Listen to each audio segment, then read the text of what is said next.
Blam. Blam. Blam. Alright, welcome to Grim Dawn version 1.1.4.0. Wasn't sure if I was going to get that correct. There's not really any big blurb here about what this patch is, but we'll get to that. It's quality of life primarily, along with technology improvements for the sake of the Xbox One release, mostly to do with this. Along with a giant-ass balancing patch that's going to annihilate my voice.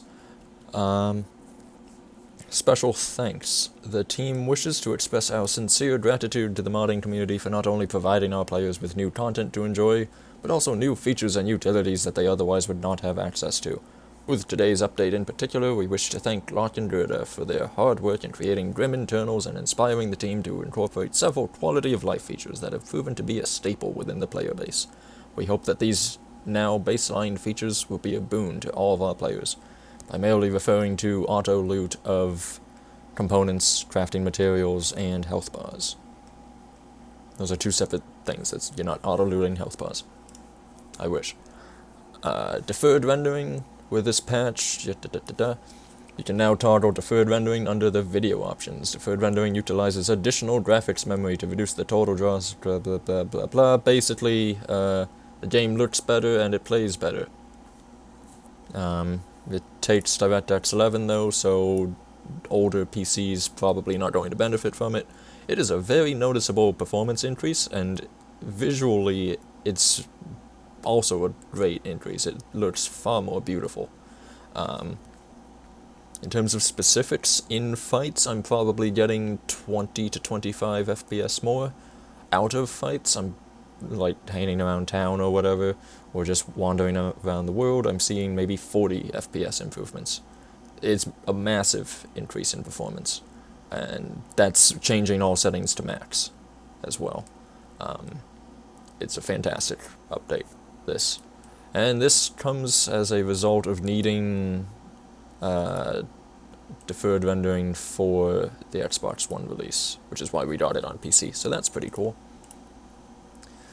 Update to game difficulty. With this patch, the base game has received a substantial balancing overhaul with normal/veteran and elite difficulties, over 1,800 database records in all. Huzzah!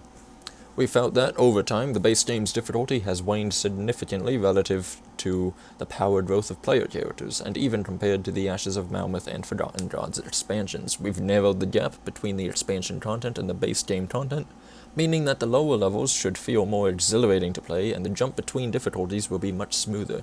Does this mean that the endgame has gotten more difficult? Well, yes and no.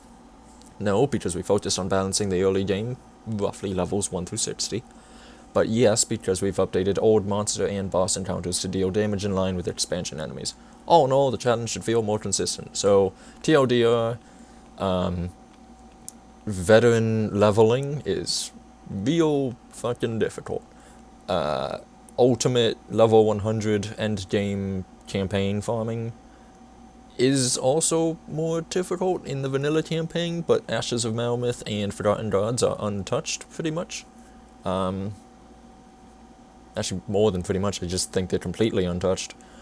So, if that's what you were farming, you won't notice a difficulty hike. If you're farming vanilla stuff, you'll see maybe a small increase in the difficulty that already was.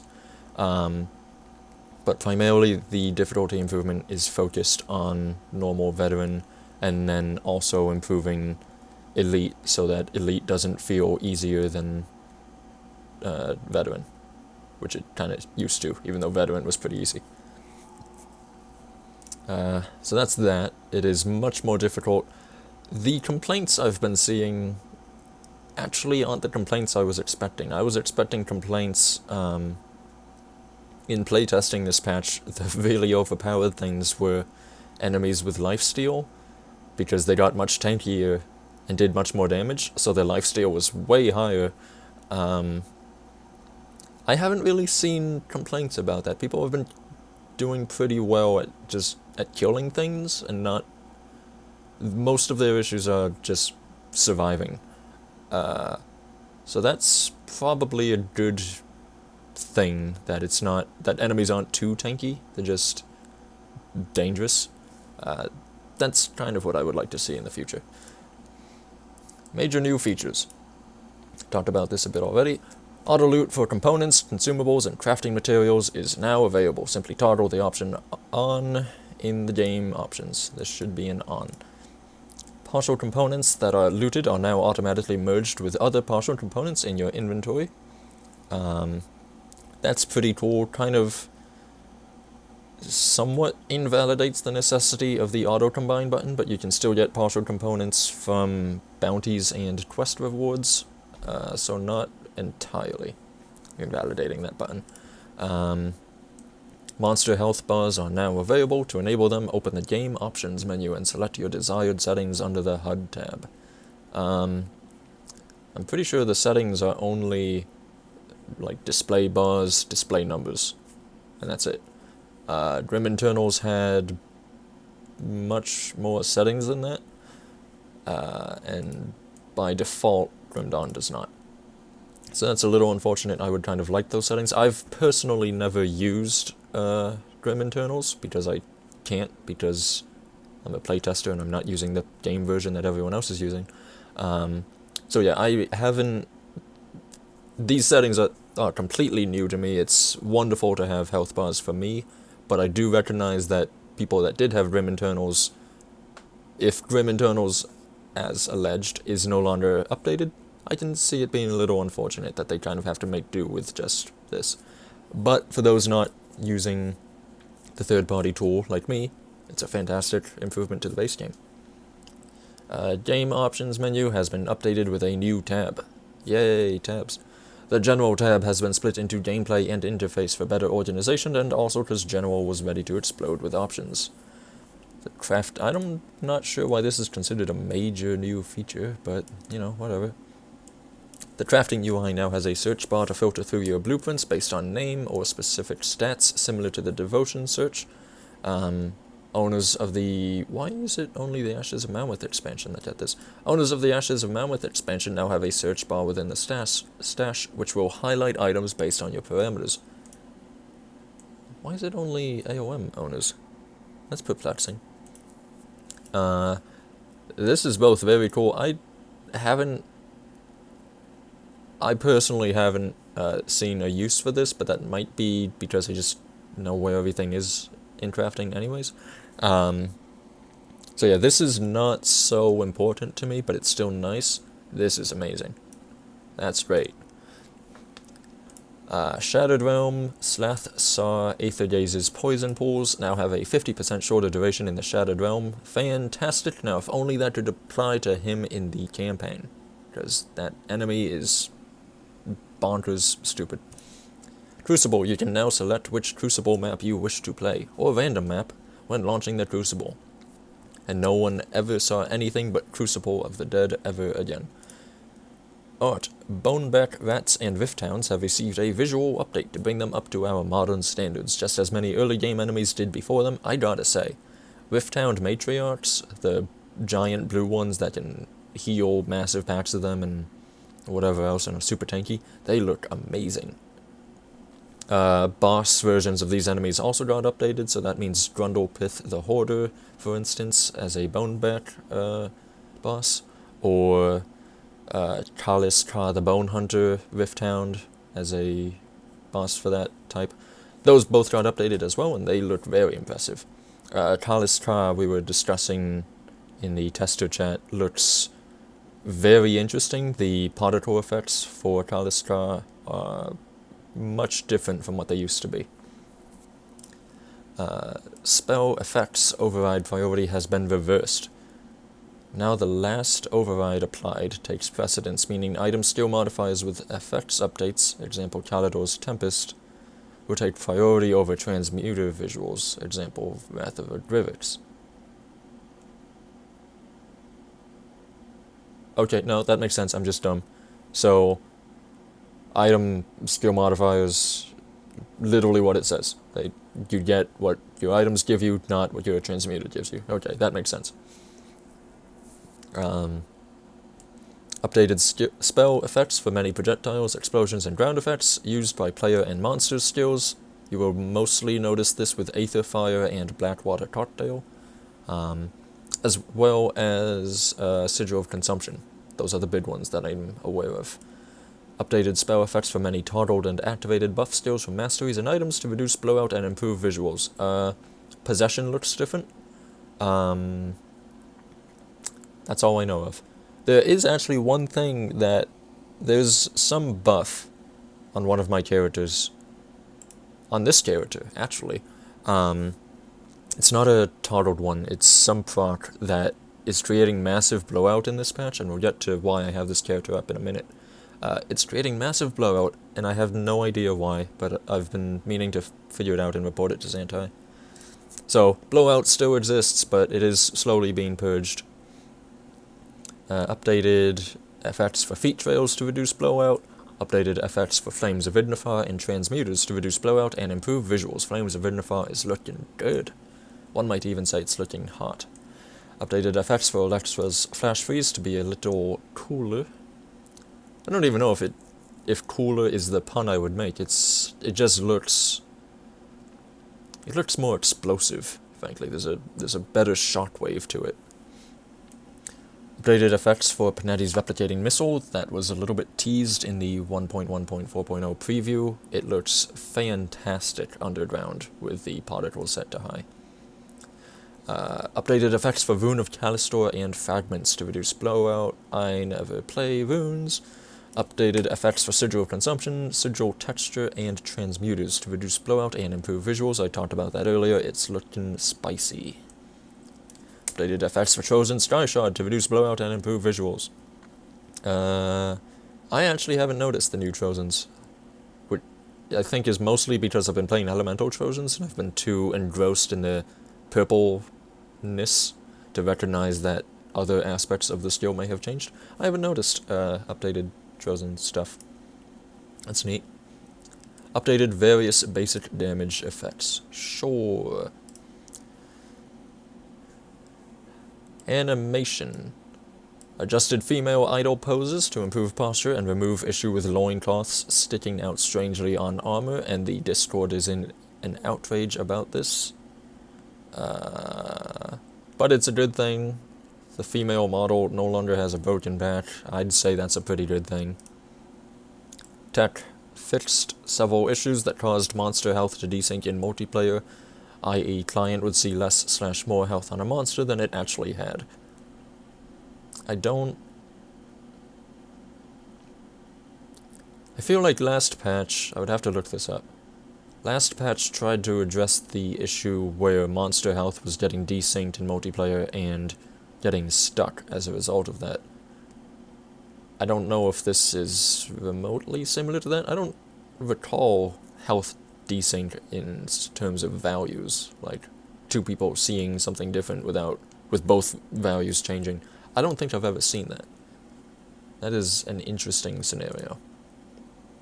Game, Veteran difficulty now grants a 10% experience gain bonus. This bonus is multiplicative with experience Whoa, hold up. Timeout. I thought it'd be additive. Hold on. That's stupid. That's a lot of experience. So you can get... How much XP on gear can you get normally? Probably somewhere around, like... Including Mammoth potions, you could get, like, what, 130%-ish? Maybe more? And then that goes up to... Math, 143%? That's pretty good. Increased experience gain on elite difficulty. I was talking with one of my friends about this. The issue going on here is that with us, this is purely a personal issue. It's not a bad thing with the game, it's not this or that, it's purely our problem with this. Ultimate endgame is, one could say, easier than the new veteran. Like, if you're a new player with 0 gear, veteran is really difficult. It's more difficult than having a fully geared character in Ultimate. Our issue with this is that difficulty is a lot of fun. We like that. And this kind of takes away from that. It makes it less and less difficult very quickly, which is probably a good thing when you're trying to sell a product to a wider audience. But for us, personally, we nerds that love the challenge, this is a little unfortunate. But I probably wouldn't recommend Crate ever change this. It's just, a bummer to the ultra-hardcore audience. Improved stats on fixed item quest rewards, so that they are more beneficial for the content that follows. I like how they tried to have an example here, and then didn't have an example. That's pretty cool. Reduced Ruined Shrine devotion requirements on Elite and Ultimate difficulty. With the advent of the difficulty skip merits, we feel that this will make the leveling experience smoother and not make going back to normal difficulty to grab shrines feel as advantageous. Sure. All component blueprints now generate complete components rather than partial components. Required materials updated accordingly. Thank goodness. Praise be. Been waiting a long time for that one. Okay, I'm going to skip itemization, go to devotion and player skills, and then come back to itemization, because I just think that makes so much more sense to read through the masteries and then see how the items are interacting with those masteries rather than the other way around. So we're going to go way down here, past all this nonsense. Devotion. Nerfed. Living Shadow, reduced bleed damage. Whatever. I didn't know Living Shadow. I didn't know anyone was taking Living Shadows, let alone that it was overpowered and worthy of a nerf, but there it is. The change I wanted to see here, not to do with Living Shadows, the change I wanted to see here was Scales of Ultima proc getting Area of Effect. But maybe next patch. Soldier, Blade Arc. Normalized animation speed across all weapon groups. Previously, two-handed melee was up to 20% faster than dual-wield/one-handed. All weapon groups now match the two-handed speed. This is kind of ironic. What with other areas of the patch, which we'll get to later, improving two-handed stuff in general, this is an instance of a scenario where two-handed weapons were ridiculously better than one-handed weapons. So this is a nice improvement to one-handed weapons in an area where they very sorely needed it. Especially Sword and Board Blade Arc. Really needed some help here, looking at you, Spell Scourge. Demolitionist. Canister Bomb, reduced burn damage scaling with rank, improved casing, reduced internal trauma damage scaling with rank, which is basically burn once you convert it. This is probably in lieu of the fact that Ozuin's set is now a Canister Bomb set.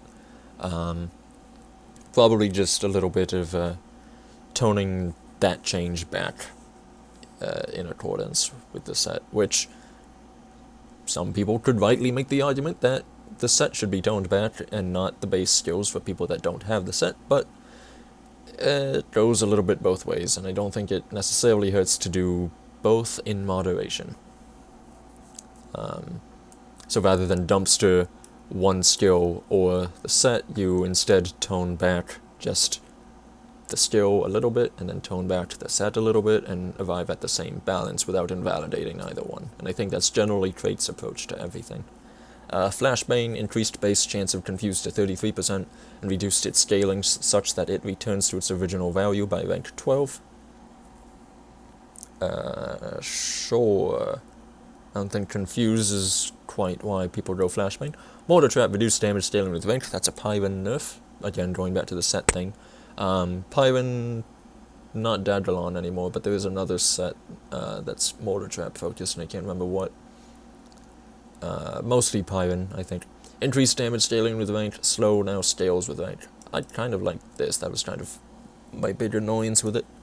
I still don't think investing... Because, okay, Pyron builds, for instance, do not go 50 points into Demolitionist. They go 32 points for Thermite Mines, pick up Mortar Trap, and the first modifier for Mortar Trap, whose name escapes me, and then they leave it there. And then they take 50 points in either Inquisitor or Arcanist. I would probably say Inquisitor. I think that's the meta one. So, the bid one is asking another 18 skill points to even reach, and then more skill points on top of that for the investment of something that procs once. Ever. Per Mortar Trap. So it's been years that I've had a mechanical issue with the concept of the bid one, and that inherent mechanical thing has not been addressed, and it's still not addressed here. So I don't think this matters. Shattering Blast, increased internal trauma scaling with rank, particularly at ultimate ranks. That's the Grenado modifier, right?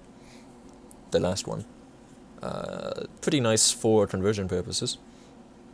Thermite mines are now placed instantly around the target location rather than thrown, similar to Inquisitor's runes. Thank goodness. This is probably as much of a quality of life improvement as health bars and auto loot. Thermite mine now actually not terrible to play. Vindictive Flame increased health regeneration scaling with rank. Ozone's Wrath increased base damage. Pretty nice to be a demolitionist, even in spite of this and this. Occultist, Sigil of Consumption added Vitality Decay damage. Huh. That's one of the most useless things I've ever read. So for those that don't know, attack damage converted to health does not give you health from damage over time, which means this does not heal you.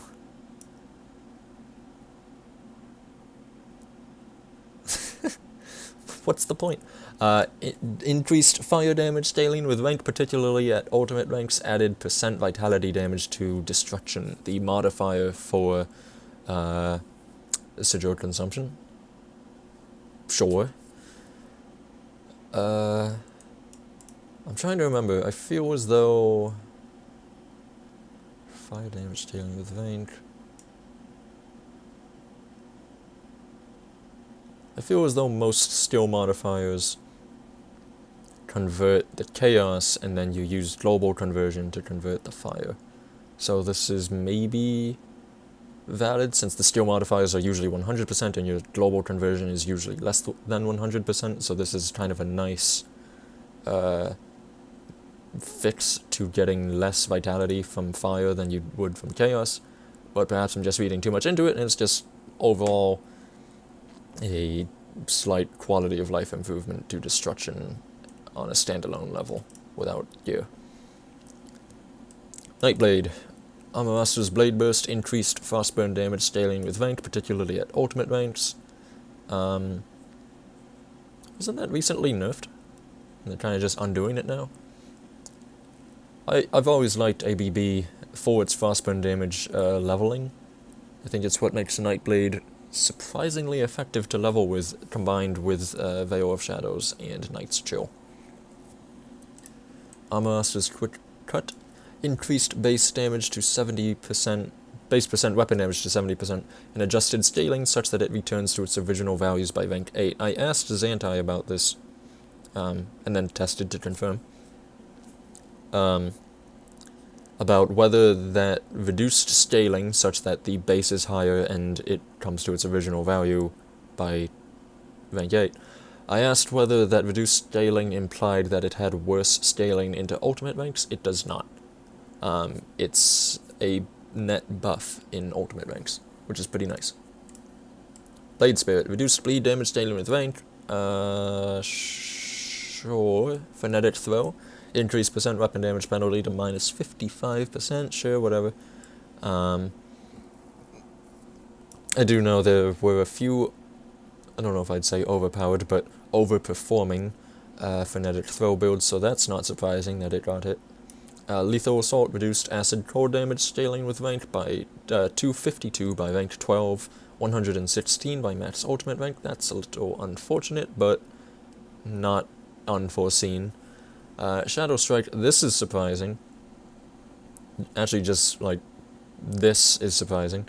Reduced cooldown to 3.5 seconds, energy cost reduced accordingly. Increased percent weapon damage scaling at ultimate ranks to 385% by max ultimate rank. Soon we'll have 500% weapon damage again. I can't wait. The $, justifiable ends. Increased poison damage scaling with rank, particularly at ultimate ranks. Increased cooldown reduction scaling at ultimate ranks to minus 1.8 seconds by max ultimate rank. So by default, with plus skills gear and no skill modifiers, you can get a 1.7 second Shadow Strike. Pretty cool. Nightfall. Radius now scales with rank, thank God. Increased base weapon damage by 10%, thank goodness. Increased Frostburn and Vitality Decay damage scaling with rank. Pretty nice. Oh shoot. Doomguard just got bodied by Nightbot, that's amazing. Ho ho. Hold on, can I... Does that work?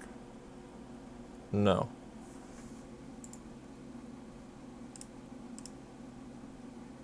I have no idea how to turn him into a moderator. That's unfortunate. Sorry about that, sir.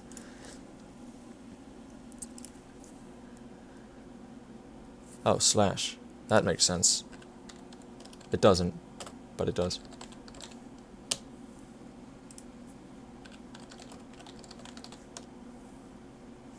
Kablam! Enjoy your links. I should adjust, or just get rid of Nightbot.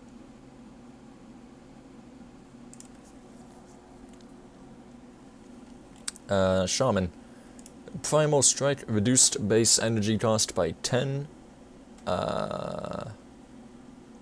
Thunderous Strike, reduced energy cost reduction to 55%.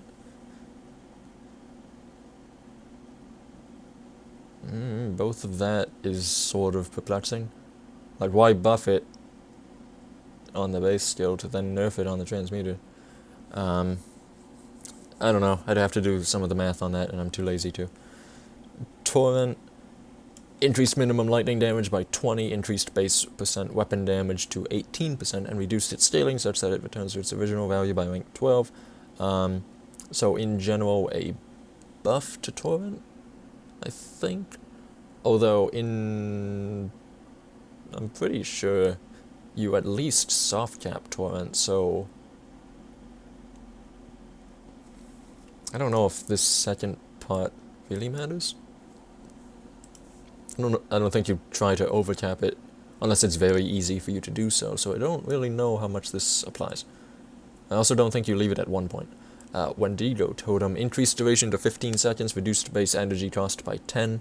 That's nice. Increased base heal to 2% plus 60 and adjusted its scaling such that it returns to its original value by rank 12. Increased vitality damage scaling with rank, particularly at ultimate ranks, and added vitality decay damage. Sure. Pretty nice to level with it, I imagine, but pretty identical to what it had been before. Again, I don't really think you overcap Wendigo Totem, with an exception that's introduced in this patch, which we may or may not get to if my throat holds up. Blood Pact. Increased chance of attack damage converted to health to 100% and reduced its values accordingly. I forgot about this. Increased vitality, decay, bleed duration, scaling at ultimate ranks to 70% by max ultimate rank. Lifesteal, boys. Blood Pact pretty good, even though it only comes on a second after you cast Wendigo Totem. A second's a long time. Arcanist. Yeah, you can see everything. Arcane Will. Increased health threshold to 75%. Feels okay, man. Fabric of Reality added racial damage to Ethereals and Chthonics. That also includes Aether Corruptions. Removed percent energy leech. The energy leech it had was not energy leech. It was a percent increase to any existing energy leech you may have had, which may have been 0. So a lot of the times this was a dead stat, so its removal doesn't matter. All in all, big buff. Estrandra's Elemental Exchange added % elemental damage from Overload. Doesn't matter. Overload, I don't think you max Estrandra's Elemental Exchange in any scenarios that you didn't before. Beforehand, you really only maxed this if you needed the % energy regen, and that hasn't changed, in my opinion. Overload added offensive ability, moved % elemental damage to Estrandra's Elemental Exchange. Very nice. OA and Aether resistance, and not a small amount of either, by the way. Overload, very strong. Questionable whether you max it, but you definitely invest in it, at least moderately, as your build demands. Elemental Balance added elemental dot duration, so increased burn duration, increased lightning duration, increased electrocute duration, increased fast burn duration. That's cool. That's actually pretty powerful. Probably a bigger impact on burn duration than on fast burn or electrocute, just considering the sources of such that Arcanist offers. Then again, Ludwigin Arcanist has a lot of electrocute on Panetti's Replicating Missile, so that's probably pretty nice. And it's a cooldown based POM. Maven's Sphere of Protection removed damage penalty. It was minus 5% damage multiplicative, and if you chart through the math, that's a 5.26% damage increase to every Arcanist build that was using Maven's Sphere of Protection. So that is pretty nice. Conversion, slow resist, scaling increase to match the other resists. That is not a small buff. There's also not too much to say about it. It's just a very nice buff to the skill. Mental Alacrity, I've always liked Conversion. I think it's undervalued pretty greatly. Mental Alacrity, increased energy scaling with rank to 1200 by rank 10, 3025 by max ultimate rank, increased cast speed and scaling at ultimate ranks to 18% by max ultimate rank. That's the second part of that is pretty nice. The cast speed in general did not scale very well at all in ultimate ranks, and for the most part you just left it at 10 out of 10.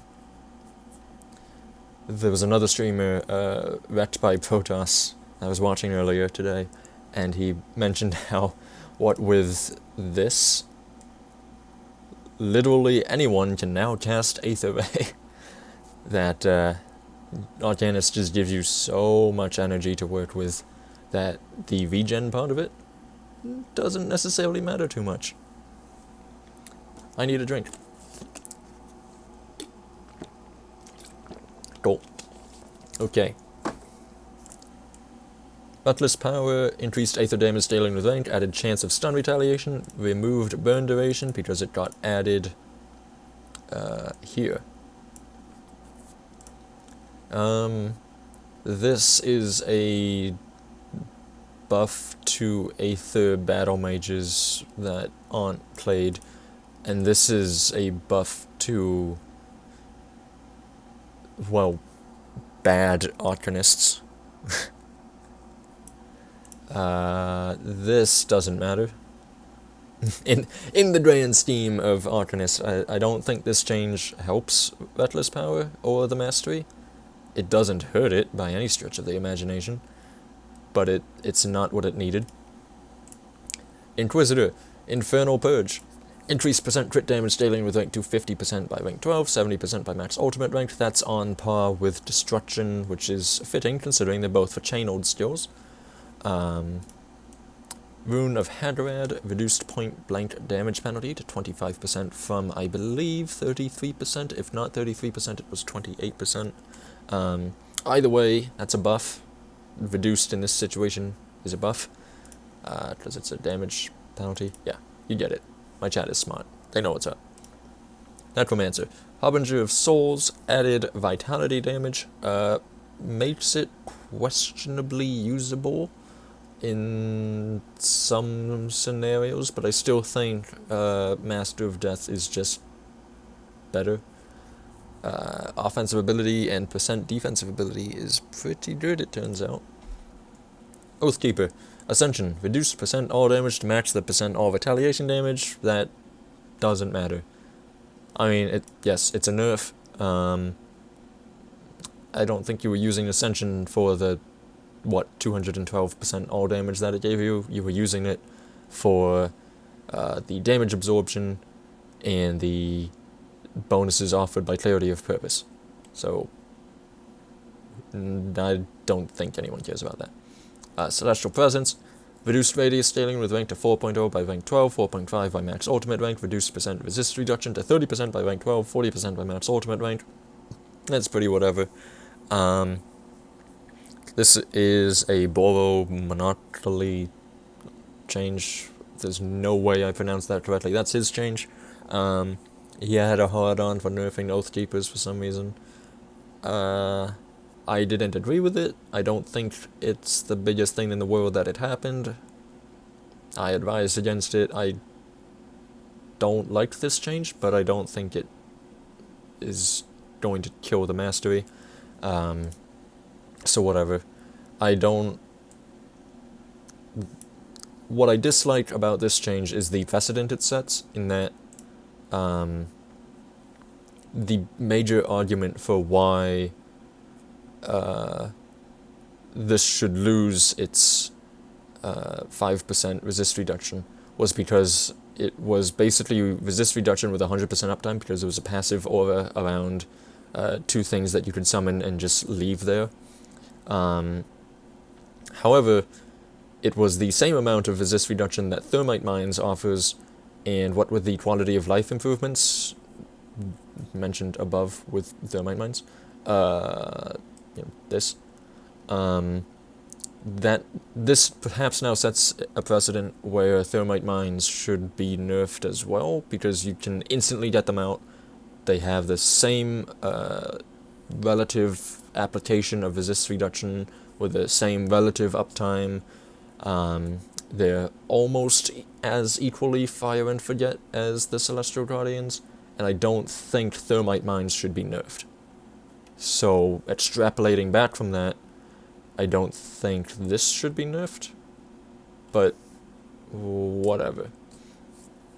That jump hasn't been made yet, so as long as it isn't made, I'm a little more tolerant of this change. Whatever. Eye Reckoning, reduced percent weapon damage and physical damage dealing at ultimate ranks. I'm not surprised by this. Cyclone as a set, still extremely powerful, and even Eye Reckoning with not a set is extremely powerful simply because it manages to disregard game mechanics on the principle of getting damage out, and good damage at that, while moving and avoiding danger, and being able to lifesteal off of that damage that you're dealing. So all in all, Eye Reckoning just combines kind of all of the most powerful defensive concepts of a skill in Grim Dawn, so that its offensiveness is being toned back. Doesn't surprise me. Shattering Smash. It increased percent weapon damage by 5% and increased physical damage scaling with rank. Sure, I don't like this skill at all because it requires a shield. In Tectonic Shift, increased percent physical damage scaling with rank to 108% by rank 12, 198% by max ultimate rank, increased bleed damage scaling at ultimate ranks.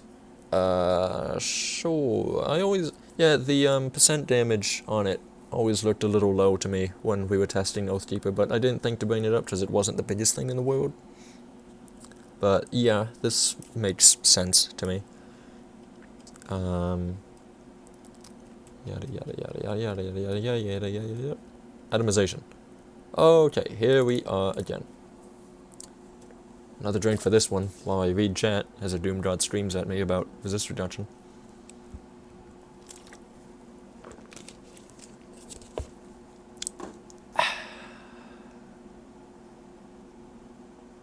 Okay, here we go. Rune augments, increased travel distance on rush runes and reduced travel distance on teleport runes, increased damage and utility on all runes. Can I find it easily? There was a discussion on runes that I took part in recently.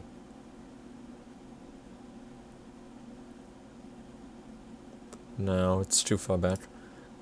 Basically, this doesn't fucking matter. Period, end of discussion.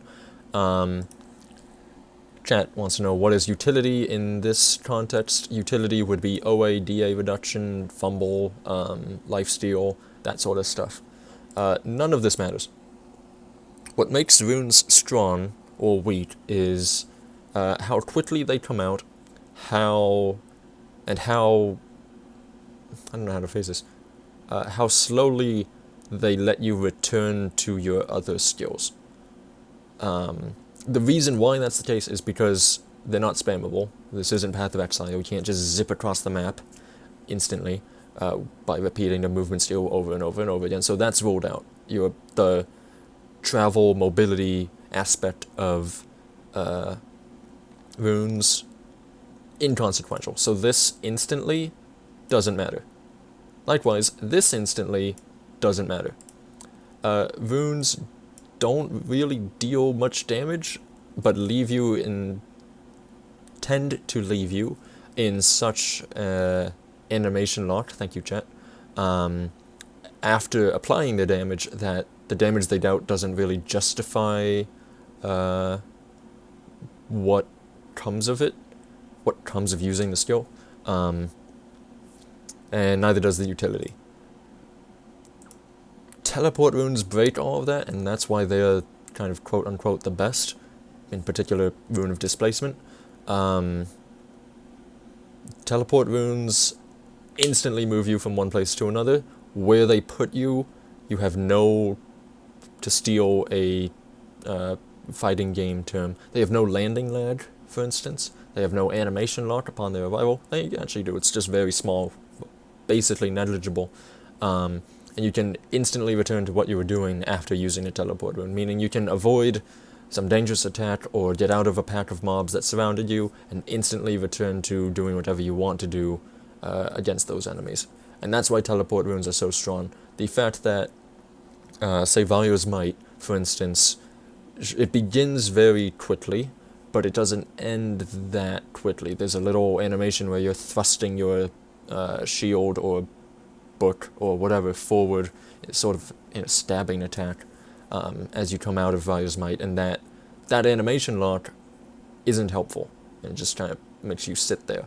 And that's why rush sorts of things are so much less valuable than just straight teleport runes. And that's always going to be the case, and there's no number to change here. It's purely an animation issue. Unless, of course, you did want to go the Path of Exile route of removing cooldowns and everyone just jumps around, which I don't think is going to happen, so that'd be a number at which you could start looking into, well, how much damage are you doing while you're jumping around? How much utility do you have by jumping around? Until it's one or the other, and I don't think we're going in that direction, so these numbers don't matter. End of discussion. Period. All legendary shields that deal non-physical damage have had their base damage changed to the appropriate damage type. Example, a Vitality shield now deals Vitality damage rather than physical damage. This doesn't super matter because there's not too many skills that use your shield's offhand damage. But Blitz, for instance, would get improved by this, assuming you had conversion for the base damage on Blitz. I'm trying to think of other ones. Doesn't Amarasa's Blade Burst hit with your shield?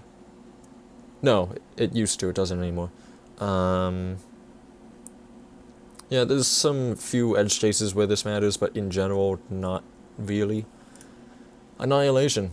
Added 8% energy cost reduction, removed Cunning, granted skill is now a proc, triggering off of attacks, damage and cooldown adjusted accordingly. Thank goodness. More procs, less piano builds. This is a fantastic buff to the relic, and the few times I used Annihilation in testing, I've absolutely loved it. I adore this thing now. This kind of sucks because the Cunning was nice to meet attribute requirements for guns and stuff, but it's a small price to pay for this, and not having the energy cost of activating the meteor. So all in all, a very welcome buff. Bane. Added 4% offensive ability and 4% attack damage converted to health, which I think can vary up to 6% each. Removed offensive ability, the flat sort of offensive ability. Added attack damage converted to health on the steel proc. Bane is looking pretty good, all things considered. It's maybe not competition for this, even in spite of this, but it is pretty usable. I don't even know if I know what the proc looks like, but this is really solid. Dreed's Affliction, and this this is really solid, especially considering it's for an Inquisitor. So all in all, pretty cool. Dreed's Affliction, reduced cooldown and increased damage on the granted skill with Forgotten Gods, now has additional % retaliation damage added to attack. This one should be a proc as well, much like Annihilation. I'm kind of surprised it isn't. Ignifar's Combustion, removed % attack and cast speed, not undeserved, because it's one of the few relics that has resist reduction on it. So having something so powerful as that, and also as powerful as attack speed, kinda not great. But rather than get rid of its uniqueness with that resist reduction, they just took off the attack and cast speed. So, a deserved nerf, I would say. But not a small one, by any stretch of the imagination. This hurts. You probably could have seen it coming. The closest granted skill now reduces all non-physical resists by 10%.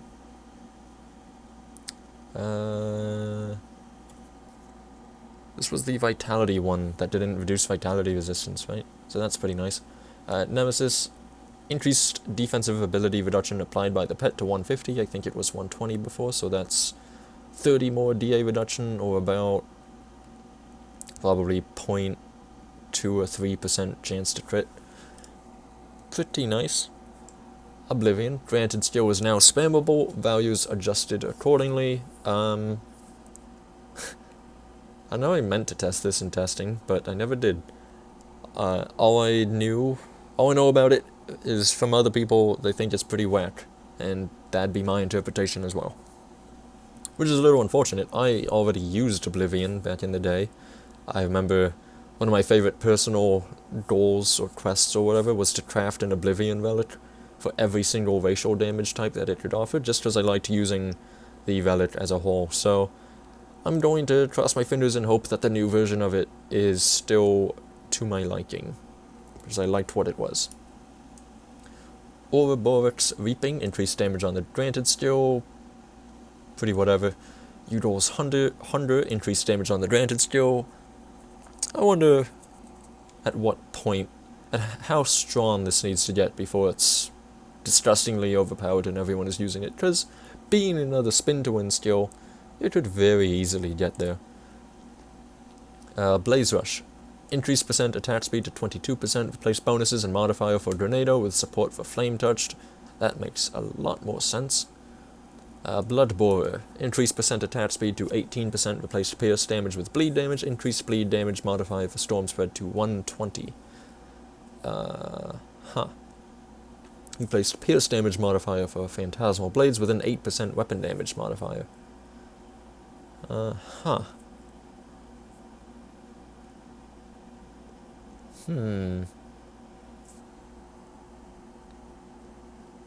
That's interesting. Namely the weapon damage on Phantasmal Blades. Probably still not great though, considering the cast speed isn't improved, so Phonetic Throw doesn't get that much better. I don't even know if this has cast speed, come to think of it. Yeah. A little weird. Corruption. Added 4% cooldown reduction. Another weapon that I don't really know what it is. I have a vague recollection of what this weapon is, but nothing too specific. But cooldown reduction is cooldown reduction, so who can complain? Hex Launcher, increased cast speed to 18%. Again, only a vague recollection of what that weapon does. Nightstalker Pendant, added 100 Frostburn damage over 3 seconds, that's not an even division. Modifier for Rune of Hagrad, and increased its % crit damage modifier to 12%. Increased the Frostburn modifier for Vein of Steel to 200, also not an even division, over 3 seconds, and increased its percent crit damage modifier to 12%.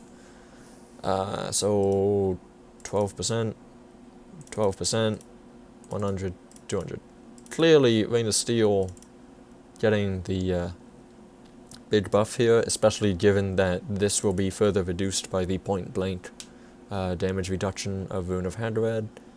So this is probably kinda dick, but this is cool. Rancor, this I know what it is. Reduced percent physical resist to 6%, reduced percent bleed resist reduction modifier for Devouring Swarm to 10%, it was 15%, and its bleed damage modifier to 50.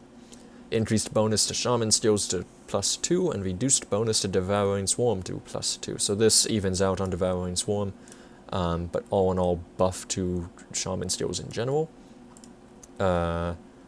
These are deserved nerfs. Rancor was quite strong in the Crucible. And granted, I hate balancing for the Crucible in general, but in this particular scenario, Rancor was just generally too strong, and that performance was most clearly evident within the Crucible. The Desolator. Increased percent attack speed to 24%, defense ability to 55, and increased bonus to flashbang to +3. Such a god-awful weapon, and it's unchanged in how bad it is. This is a pitiful amount of DA for a two-handed weapon, two-handed ranged weapon. This is a pretty laughable skill bonus, and this isn't, I mean, it's nice, but it's not great for two-handed ranged, which have the worst multiplicative attack speed modifiers in the game. Vampiris. Increased chaos damage modifier for Reap Spirit to 122 to 450. Sure, because everyone wants to do a Chaos Reap Spirit build. That's what the people want. Witch Moon. Increased Frostburn damage modifier for Rain of Steel to 220. Replace Pierce damage modifier for Rune of Hadrad with cold damage. Neat. Again, Rain of Steel probably winning out over Rune of Hadrad in terms of the general potency. Wrathguard. Increased Pierce damage and percent attack speed on the granted skill. What the hell even is Wrathguard? What is its granted skill? Well, if it gives attack speed, it's some sort of a buff, I suppose. I thought Wrathguard was a shield that wasn't a faction item. 8F's Promise. Increased health to 350 and defensive ability to 3%. Mammoth's Heart. Replaced percent bleed resist with health. You're going to see some bleed resist reductions in general, because there's a general premise that bleed resist was just a little too popular. So it was replaced kind of across the board. Not completely, because you still have to get it somehow. But it was reduced or replaced in very many cases, which is mostly a good thing. So Lael's Slayer. Replaced bleed resist with pierce resist. Same deal. Which is Black Flame. Replaced Petrify resist with stun resist. Questionable whether this is a buff. Petrify is still much less common than it used to be, or much less common than stun, but it is much more common than it used to be. And I think people are very swiftly noticing when they die to something that isn't stun, and it usually turns out to be Petrify. So this is questionably a nerf. I think getting Petrify resist is preferable than getting stun resist, because stun resist is actually kind of easy to come by. Monster Infrequent. Increased skill bonuses on all two-handed monster infrequents to +4 if they are not so already. Redesigned bonuses on all monster infrequent bouts. Each bout now grants +1 to a mastery and offers conversion. Oh boy, here we go. Ready the pitchforks. So here I've got some pictures of what we had once upon a time. I need to do some things on my other monitor. real quick. Okay, so this is what we had. Let's go over what we now have, and organized in the exact same pattern. Let's review Chains of Brandis real quick. 5% crit damage, health, chaos resistance, and slow resistance. That's what we used to have. We now have Vitality converted to lightning damage, the 2 resistance is the same, and +1 to Shaman. So we lose health, which a Shaman probably doesn't care about, so that's fine. We lose crit damage, which a Shaman probably would care about, but we gain the +1 to Shaman. Vitality to lightning is almost completely useless. Does it say I'm playing Kill Squad? It's supposed to say... It says in Twitch here that I'm on Grim Dawn. Like, hello? I don't know. Maybe Twitch just lies to me.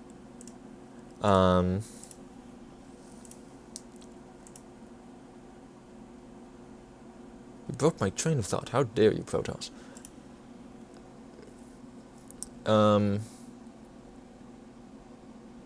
Right, so Vitality converted to lightning damage.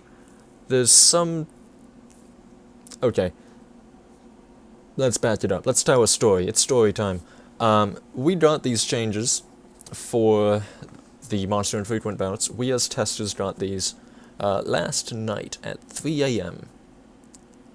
12-ish hours before the patch went live to the public, we first got to see these. We were not happy. A lot of these conversions do not make sense, and we started looking for ways at which they could maybe make sense, and for the most part we came up short. This is one such area. We have no idea where one would want Vitality damage converted to lightning damage for a Shaman. We threw around ideas like maybe, you know, more lightning damage on Sigil of Consumption before you have the full, whatchamacallit, the Trozen set, which, spoilers, has been changed to make it a cold lightning skill. So maybe you go that route, or maybe these things are all like little stop gaps before you get to your actual real gear in the endgame. But then the question becomes, well, they kind of already were that. So what's with the change? What's with the change of making them sort of worse, even in that regard? Because with these sorts of stats, you're halving your damage, aren't you? As opposed to getting, you know, health, which doesn't matter, and crit damage, which very much does matter. So, in a lot of cases, and this is by far not one of the most egregious cases, in a lot of cases the updated bouts are really disappointing compared to what they were. And I feel obligated to go through that a little bit on this stream, and I will probably be writing a very long and hopefully not too aggressive forum post about this in the coming days.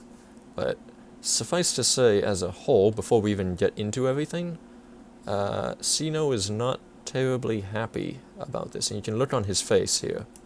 This is Sino. He's not looking too happy about these changes. In fact, he's shaking his head right now. So the next one, nope, yeah, Chains of Ordis. You had plus DA, Vit Res, Aether Res, Stun Res. We now have Vit Res, Stun Res, no more Aether Res, and we convert our Aether damage to fire damage, but we gain +1 to Demolitionist. There were ideas of how this might maybe possibly be usable in a Fire Strike Sorcerer, but when it comes down to it, which in conjunction with the new Reckless Power that has more Aether damage, would maybe be kind of strong, but when it comes down to it, a Sorcerer going Fire Strike is going to get a lot more just general strength out of going Aether Fire Strike. for reasons we're going to get to that may or may not rhyme with Dread Scorcher. And by rhyme, I mean sound exactly like Dread Scorcher. So Sorcerer's probably not interested in this route. And that Aether Resistance, granted, not an issue if you're a Sorcerer, because you have it on Overload, but probably would have been quite nice in Demolitionist. So again, a conversion for which there aren't many sources of Aether damage that could be really usable. Then again, okay, well, two things. One, Aether to Fire is also pretty common, so this isn't necessarily... yeah, A, people were making use of it, sure, granted, I'll give you that. B, it kind of devalues the importance here, because you could already get a lot of Aether to Fire, especially in demo builds. And so one idea you might have would be to go Aether to Fire, oh, that's only a Grim Tools keybind, that's not a Grim Dawn keybind. Aether to Fire, Aether Fire, right? And just go full fire with this skill. But you kind of already could. And that kind of, sort of defeats the purpose a little bit, don't you think? I think. Therefore I am. Alright, next one. We have the Chains of Yggdrad. And if you think this attack and cast speed is going to survive, ho, you're in for it. We have Health, Attack Speed, Cast Speed, Pierce Res, Freeze Res. Get Vit to Aether, Pierce Res, Freeze Res, Arcanist. No. This is very clearly a... shoot, what's the combo called? It's awful. This is very clearly an Arcanist Necromancer belt. Completely gutting everyone that was already using the Chains of Yggdrad, which probably was not a small number of people because it was kind of a usable belt. I mean, you get a good attack speed roll, you get an offensive ability affix. You could already use this belt. It was pretty good. Not really anymore. But yes, there's certainly ways at which you could convert a Necromancer's Vitality damage into Aether damage and make good use out of it. The question is, why then do you have +1 to Arcanist? Isn't that really just funneling people into one build with Arcanist Necromancer instead of going +1 Necro and funneling people into 9 builds, potentially? Kind of a questionable choice. Also, Arcanists aren't really going to care about the freeze duration reduction because they have conversion, so that's pointless. Pierce resistance, I think Arcanists do actually struggle with, so that's kind of nice. Alright, next one. Boop. Gargoyle Girdle. Physical damage, flat. That's not surviving. Percent physical damage, percent pierce damage, increased armor piercing. That's not surviving. Internal trauma damage, and increased armor by percent. What do we got? Piercing converted to fire damage, chaos resistance, petrify duration, all retaliation damage, and +1 to Oathkeeper. Pierce builds actually did use this. There ain't no build using this, and Pierce builds that are using this are going to wake up to find 50% of their Pierce damage suddenly fire damage. Not cool. This is probably the worst offender for these changes, by no small margin. This should just straight up unquestionably be reverted. Hands down, no questions asked. This is real bad. People used this, and it's going to destroy their builds now. That's not great. Yeah. Wouldn't quite recommend this. But, you know what, let's move on. There's not much more I can say there. Uddenbard Waist Guard. As you can see, there's 9 bouts for 9 masteries, but Grim Tools only shows 4 on a level, so I wanted to make it nice and clean, so I kind of did some fudgy shit with it. Aether damage, elemental damage, 50% acid to elemental, and bleeding resistance. How are we looking now? Aether to Elemental. Wasn't it Acid to Elemental? Yes. Aether to Elemental. Hope you didn't need that Acid to Elemental. Bleeding Resistance, Trap Duration Reduction, and Inquisitor. Yeah. No.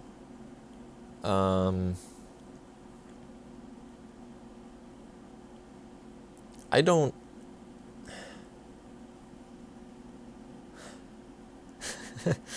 I legitimately can't envision a scenario in which this conversion would apply.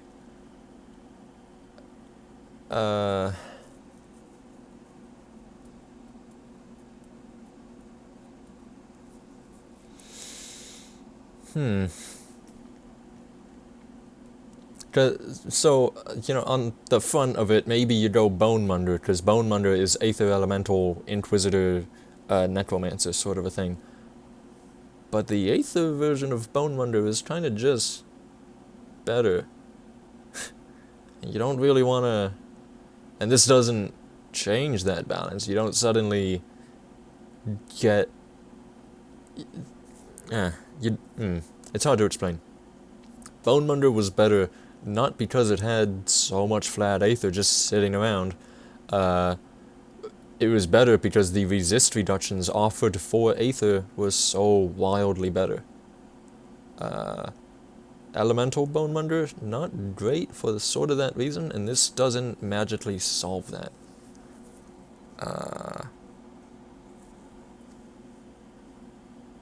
But it's got +1 Inquis. So there you go. Okay. Gargoyle Waste Guard, 17 cold damage. That's not surviving. Percent cold, percent vitality, percent frostburn, percent vitality decay, 50% vitality damage converted to cold damage, and increased armor percent. This looks pretty bad except for this, if I'm going to be quite honest. This conversion is maybe usable in very niche cases, but I don't imagine it was widely considered to be so. This is pretty good. Let's see what we got now. 50% vitality damage converted to cold damage, Aether resistance and slow resistance, +1 to all skills in Nightblade. I don't think Nightblade gives a shit about that conversion. Like, that's just pretty whatever. I guess Nightfall, right? Like, that's the use case of this conversion. Aether resistance and slow resistance, probably pretty nice. Getting +1 to all skills in Nightblade, probably pretty nice. But that flat cold damage would have been so much nicer, especially since you lose cold damage with Lethal Assault, given the nerf that we already went over. Aether res, slow res, very nice. This is maybe looking like the least awful version of what once was. So maybe good? Question mark? Papega? Next one. Lunar Valgoth's Girdle. 17 flat Vit damage, that's not there anymore. 63% Vit damage and Vit decay damage. 50% fire converted to Vit. And 30% chaos resistance, as well as some pet bonuses that I didn't fully screen cap because I don't understand pets. What do we got? 50% elemental damage converted to vitality damage, and the same amount for pets. Chaos resistance, +1 occultist, and 34 pierce res. We're going to talk about this after we talk about the other lunar one. The other one was 17 chaos damage, not there anymore. Fire, chaos, burn, % damage. Vitality damage converted to chaos damage, and chaos resistance. Now it's chaos converted to Vit, chaos resistance, and reduced stun duration with +1 to necromancer. So let's talk about this. I am presently playing a Witchblade. This is a vitality cadence Witchblade. This belt is actually god tier for my character, except it supports a mastery for which I have no use, and I have no idea where you're supposed to be getting chaos damage and necromancer out of, other than, say, nope, this. So I'm not entirely sure where this change is meant to go. The occultist offering chaos damage in the form of Soleil's Witchfire, and possession doesn't really matter, because the only skill in necromancer that's going to make use of that chaos damage is bone harvest. So I'm not sure that's necessarily the best fit. I don't know. This one, I'm really offended by this one because it's so almost good. It's just that the +1 skills is fucked. And then this one would be so much better in support of Necromancer's skeletons than supporting, say, Vitality Dogs? Question mark? I really feel as though these two +1 skills should be reversed, because these stats with Occultist and these stats with Necromancer would be really strong, but they aren't. And then Ugdenbar Girdle. We have Fizz damage, internal trauma damage, acid to Fizz, armor %, and armor absorption %. What do we got? Acid to Fizz, armor %, vitality resistance, reduced petrify duration, and +1 to all skills in Soldier. Obviously, Soldier wins out even if that conversion is completely useless. I was talking a bit about this with some of the boys. You could make an argument that you use this in conjunction with Blood of Dreed on a Witchblade to convert that acid damage to physical damage. The reason why that's not going to happen is because you're already using Gladiator's Distinction to convert the vitality damage on second right to physical damage, and that isn't going to change. Unless you get disgustingly, overpoweringly good affixes that probably don't even exist. I think Gladiator's Distinction is still just the call for Fizz Witchblade. But maybe, maybe not. It's definitely on one of the higher end results. The resistances are nice, the % armor is still there, the % armor absorption didn't really matter because you're a soldier, and the conversion doesn't necessarily help you, but it doesn't hurt you anywhere near as much as, say, this, or this, or this. So all in all, if I had to rank these, this is awful, bring back the old one. This is awful, bring back the old one. This is almost there. This is almost there. This is awful, don't bring back the old one, just rework it again. This is almost there. This is almost there. This is almost there. This is pretty okay. So these are trash. This is questionable. This is fairly questionable. This is fine-ish, but could be so much better. These two are their own thing. And this is just good, although the conversion super doesn't matter. Or rather, the conversion is super outclassed, and if that's the sort of thing that you're trying to do, you're not taking this, which is why it doesn't matter. But if you just want the armor and the resistances and the +1 soldier, it's a fantastic belt.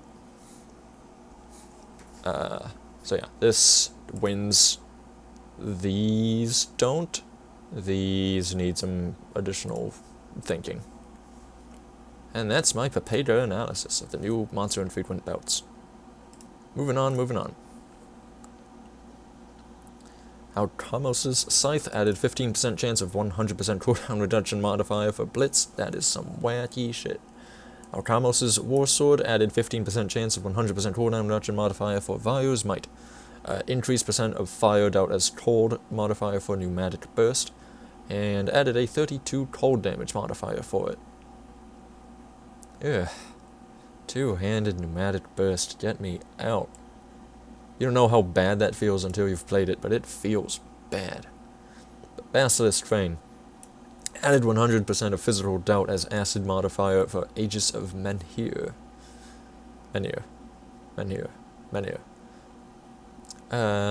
Sure. Kurvin Eldritch Halberd added modifiers for Smite. Sure, not what I was using that weapon for. At Kurvin Storm Halberd, increased cooldown reduction modifier for Primal Strike to minus 0.7 seconds. Pretty impressive that that wasn't nerfed, but actually got buffed. Potler's Skins, increased vitality damage modifier for Wendigo Totem to 100, and replaced its run speed reduction modifier with 15% fumble projectile fumble for 2 seconds modifiers. That's a pretty significant improvement, considering this just didn't do anything on bosses, or heroes, or elites. Potler's Visage, increased percent bleed resist reduction modifier for Siphon Souls to minus 12%. Shouldn't Otos' Stormseeker still be better? Absolutely. Well, Otos is for Thunderous Strike. Storm Halberd is for untransmuted Primal Strike, but still being faster Primal Strike. Troll Bone Crusher added modifiers for Feral Hunger. Sure. Bloodied Crystal reduced bleed resist to 12%. That's a 12% loss. It used to be 24%. This kind of hurts in some situations, but I think Bloodied Crystal is still undoubtedly better than Runebound Topaz. Legendary non-set items. Harvestin Crusher, the most meme tier weapon of the entire patch. Bonuses redesigned around spammable Armormaster's Blade Burst. Might I recommend using 2 of these to do a very high value of damage. Arcanum Electrolysis added electrocute damage, 30% electrocute duration, and 45% of cold dealt as lightning. Sure. Brutalax, increased pierce ratio to 50%, damage adjusted accordingly. They're really trying to force this pierce axe, which doesn't super work well considering Blades of Nadan requires a sword. Cinder Core, increased percent burn duration to 50% and increased offensive ability to 80. Burn duration to 50%. Yeah, sure.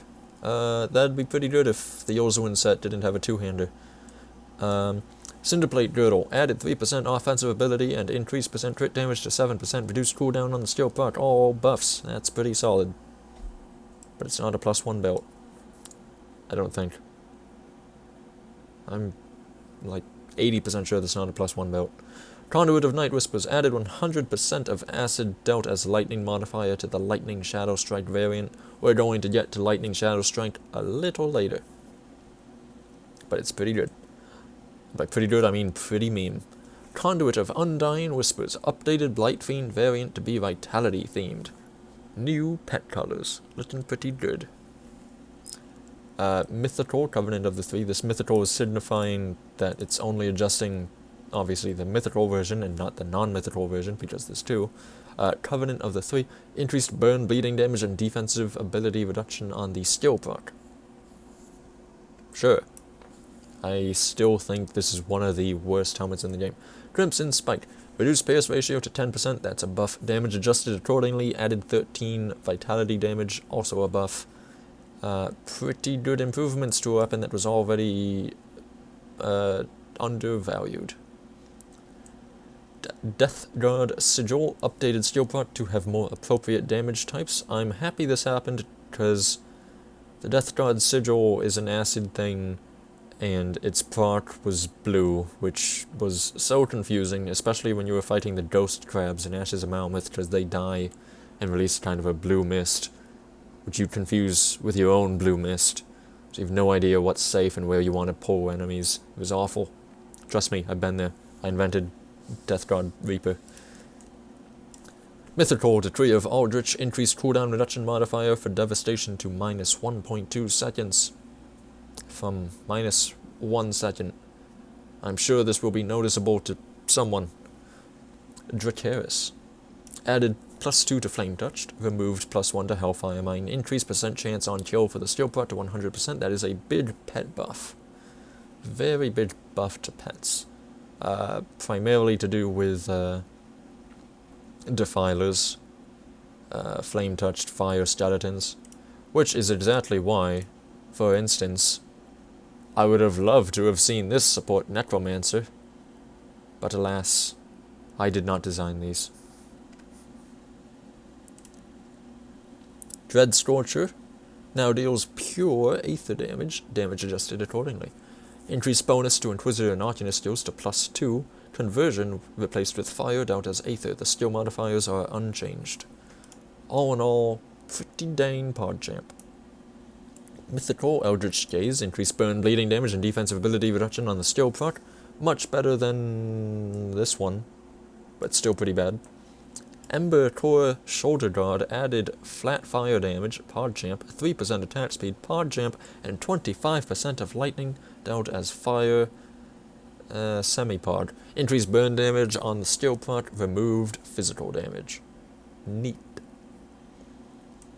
Entropic Coil, reduced burn damage on the skill proc. I kind of saw that one coming.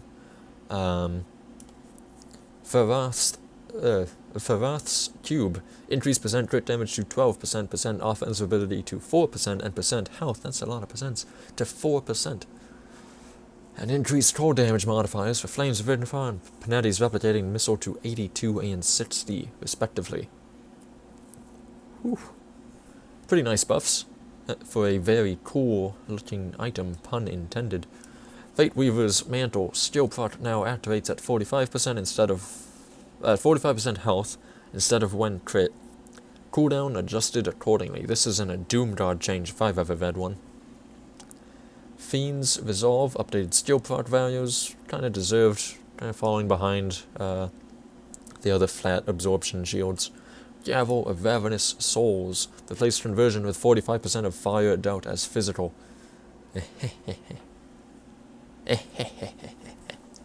Gildor's Pulverizer, increased skill bonuses to +4, increased resist reduction modifier for Grenado to 28, and added a matching modifier for Vire's Might.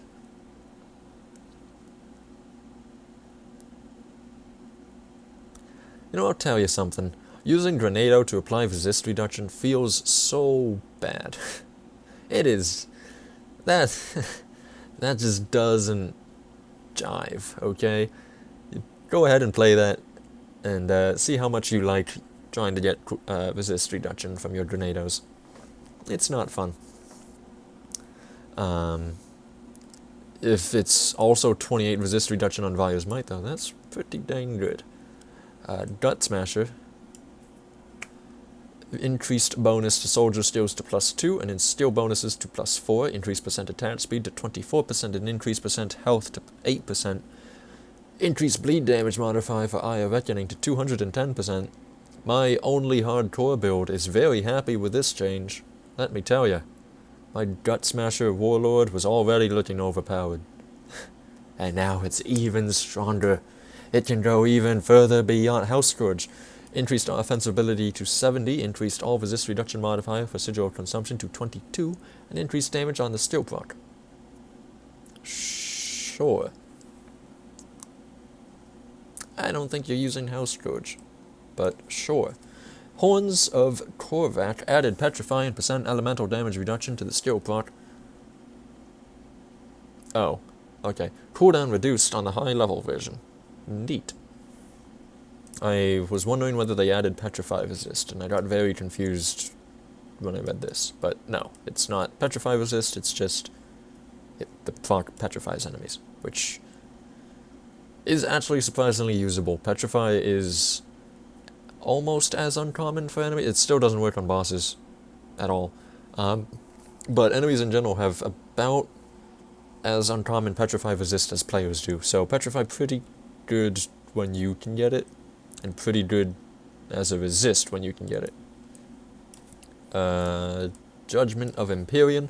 Added % lightning damage and 15% of physical dealt as fire. Updated conversion to 45% of chaos dealt as lightning. Updated values on the granted skill. Removed % physical damage. Aww. Okay. I was going to try to make a physical damage build out of that, but fine. Kurvin Worm. Added +1 to Shaman skills. Is all this stuff getting like +2 to all X, and Kurvin Worm just hits 1? What the hell? Life Blaze Mantle. Although Kurvin Worm was already kind of good. Life Blaze Mantle. Increased offense ability to 40, added 3% cast speed. Pog. Removed conversion. Increased damage and reduced cooldown on the skill proc. Sure, man. I don't think it's that fantastic.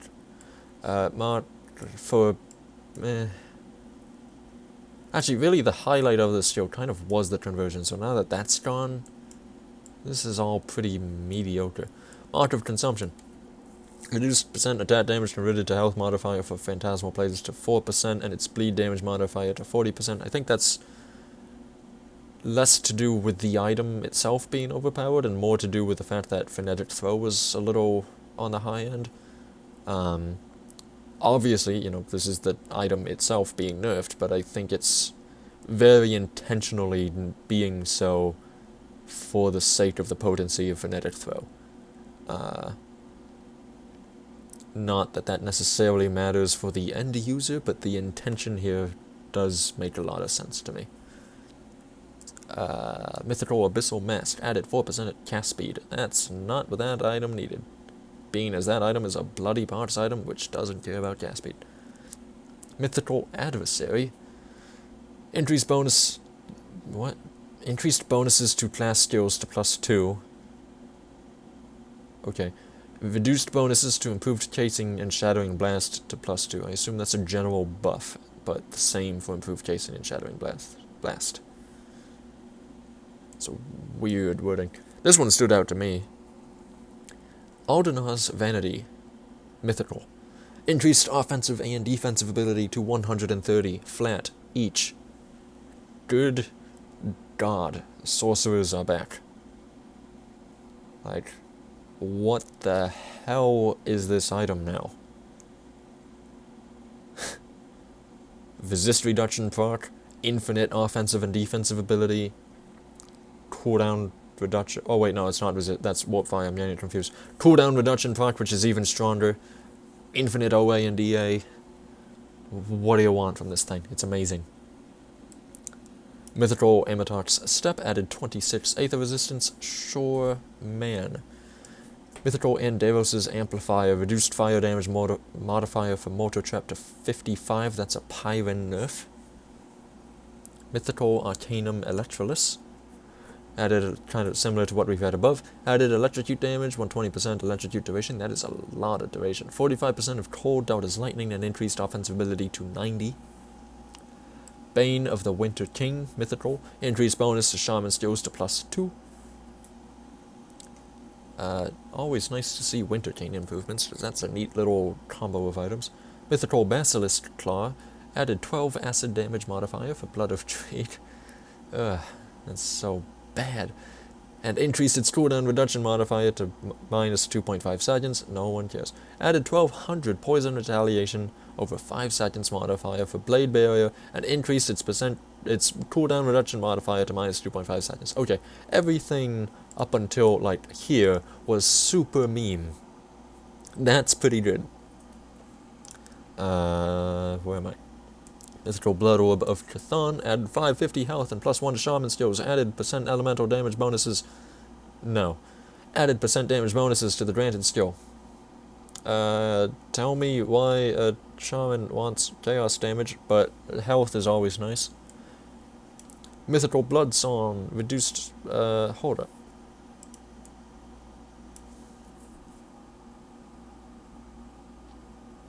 Consider this. You play a druid, yeah? And you're doing Chaos Aether Ray, but you don't use this skill bonus for two reasons. One, you already have the transmuter, and two, your health regen is pretty important, so you don't want to take away from that. But as a Chaos Aether Ray build, you then get Stormcaller's Pact for more crit damage. And granted, you don't have lightning damage anymore, but you don't necessarily need it. I think there questionably could be a curious use for Chaos Aether Ray, completely disregarding the activated skill of this item.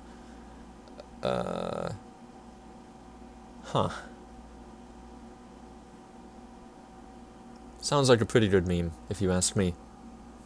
But no one did ask me, so we're moving on. Reduce percent bleed duration to 33% and reduce bleed damage on the skill proc. Who cares?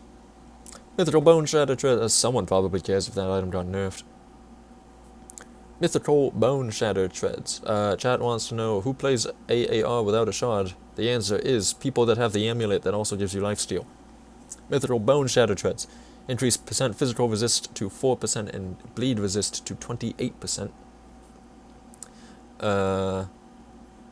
Sure. Not what those things needed. Bone Weave, but physical resist doesn't hurt. Bone Weave Girdle, Mythical, added 5% physical resist. That's pretty good for a belt. Increased offensive ability to 110 and increased bonus to Siphon Souls to +3. Still not a +1 all skills belt, but not looking too bad. Mythical Boots of Primordial Rage, added crowd control resistance, thank you. Mythical Brutal Axe is a pierce thing, it's got pierce things going on, it gets Armor's quick cut modifiers adjusted. I don't know if that's a buff or a nerf. I hate 2-second dots. This shit is so disgustingly awful. I hate it. Butcher of Burwitch, reduced bleed damage and reduced bleed damage and reduced bleed damage. Sure, man. On the skill proc. Mythical Childred Mantle. Increased offensive ability to 75, added 30% stun where did it go again? Childred Mantle. Increased offensive ability to 75, added 30% stun resist, and reduced cooldown on the skill proc. Let me just say, I love these shoulders. I recognize that they're really bad. It's neat that is getting buffed though. I love the proc on this thing. I would love to see it more. Don't use the wiki, sir. Use Grim Tools. Mythical Chill Flame Evoker. Increase percent attack speed to 18%. That's the offhand that's like fire cold. So, whatever. I guess I feel like I saw something using this, but I have legitimately no idea what.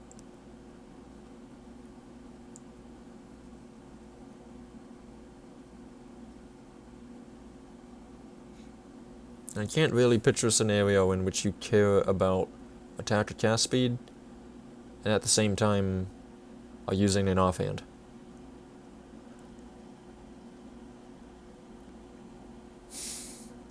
I wish I knew what build used this. I know there's something out there that does, but I have no idea what it looks like. Mythical Codex of Eternal Storms. Increased offensive ability to 122. I'm trying to forget what the skill bonuses are on this item, but I feel like it could be a pretty good lightning AAR item while you're farming for a shard, just given the stats on it. But yeah, I have no idea what the actual skill bonuses are for.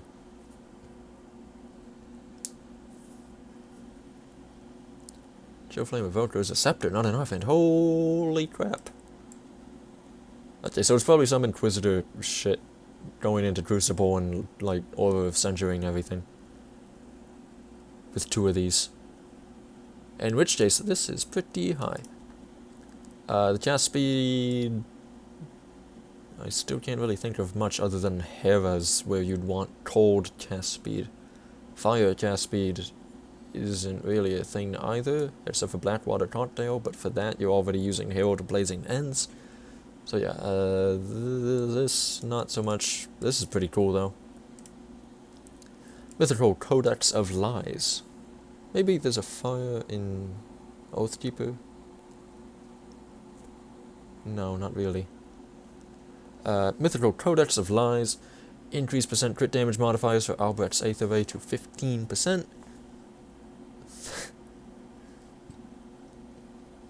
Who at Crate is sitting there and is like, hey, you know how Disintegration gives Aether Ray 70% crit damage? You can already get like another 100% crit damage pretty easily for Aether Ray. Let's give him, 15% on a skill modifier, because that looks pretty good in comparison, doesn't it? No, it doesn't. Mythical Codex of Truths. Increased cooldown reduction modifier for Horn of Gandar to -2 seconds, time to get 2 in boys. An increased lightning damage modifier for Judgment to 90 to 300. Memes. Memes. Mythical Crimson Spike. Reduced Pierce ratio, added 21 vitality damage, increased attack damage converted to health modifier for Vein of Steel to 20%, and increased heal modifier for Wendigo Totem to 3% plus 300. Use 2 of these things and don't die. Mythical Crown of the Revenant King, one of my least favorite looking items, but a Doom God loves it. Added 4% attack speed and increased vitality damage modifier for Smite to 110. I hate the Oathkeeper weapon pool skills. They just look awful. Mythical Death's Reach. Increased skill bonuses to +4. Added -10% vitality, bleed, resist reduction modifiers for Bloody Parts and Devouring Swarm. I'm getting my scythes mixed up. This isn't the pet one, right? In which case, neat. Mythical Death Omen added +1 to Necromancer skills. That's cool. Might be time to make my Death Omen Ritualist now. That's pretty neat. Devil's Cage Halberd. Increased health to 900. Memes. Mythical Devil Ton. Increased % attack speed to 18%. Devil Ton is an amazing gun. Go use it. Mythical Dracaris Pets. Increased % attack speed modifier for Summon Hellhound to 22%. Yeah. I'm on the other previously mentioned things. Pretty good for Defilers. Mythical Dreadmaster of Gurgoth. Fixed missing lightning damage modifier for Mortar Trap. Cool. Not... I don't think it matters, given that Byron exists, but hey, what was missing is now found. Mythical Dread Scorcher. Pod. Now deals pure Aether damage, damage adjusted accordingly, increased bonus to Inquisitor and Arcanist skills to +2, and added +2 to Necromancer skills, increased skill bonuses to +4, conversion replaced with Fire Doubt as Aether. Oh my goodness, I don't know if the Necromancer matters.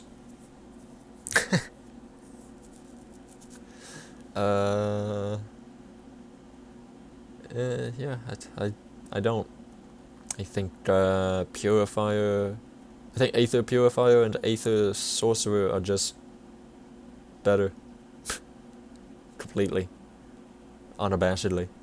Than Aether two-handed ranged Defiler, which I can't even say without smiling.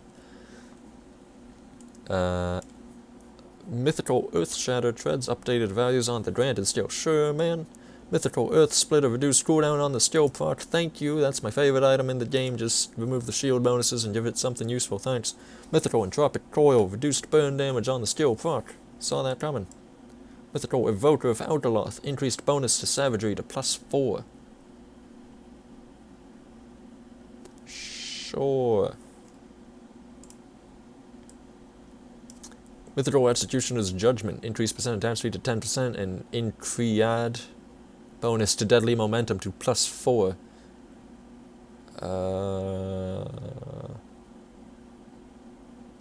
There's very few cases, alright, where two-handed cadence feels good. And let me tell you right now, 10% attack speed is not one of them. Mythical Fateweaver's Mantle. Steel Pot now activates at 45% of health instead of when crit, cooldown adjusted accordingly. Oh, yeah. Mythical Fiendstale Jacket. Increased health to 950 memes. Increased damage on the Steel Pot and added defensive ability reduction to it. Neat. Bloody parts rolling through. Mythical Fiendflesh Greaves added 350 health. Pets. I'm sure that's helpful to someone. Mythical Fiend's Resolve. Increased percent attacks. Nope. Mythical Fiend's Resolved. Increased percent attack and cast speed to 22% updated skill proc values. Sure.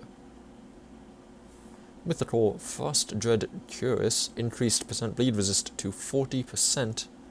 Another pretty good item that I guess you don't bleed when you use it. So that's cool, but I'd rather see the unique aspects of that item improved. Mythical Galewind Treads. You're immune to freeze. No. Added 50% freeze resist, removed cold resist.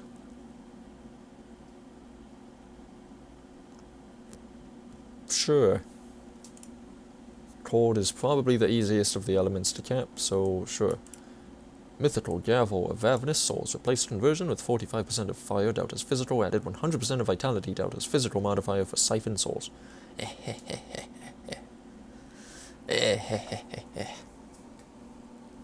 What Trait doesn't know is that I have had a physical oppressor sitting around since Forgotten Gods released, and it is stupid. It's not good, but it's a fun meme. Mythical Guardian of Death's Gates. Increased bonus to Necromancer skills to +2 and increased bonuses to Bonds of Bismiel and Field Command to +4.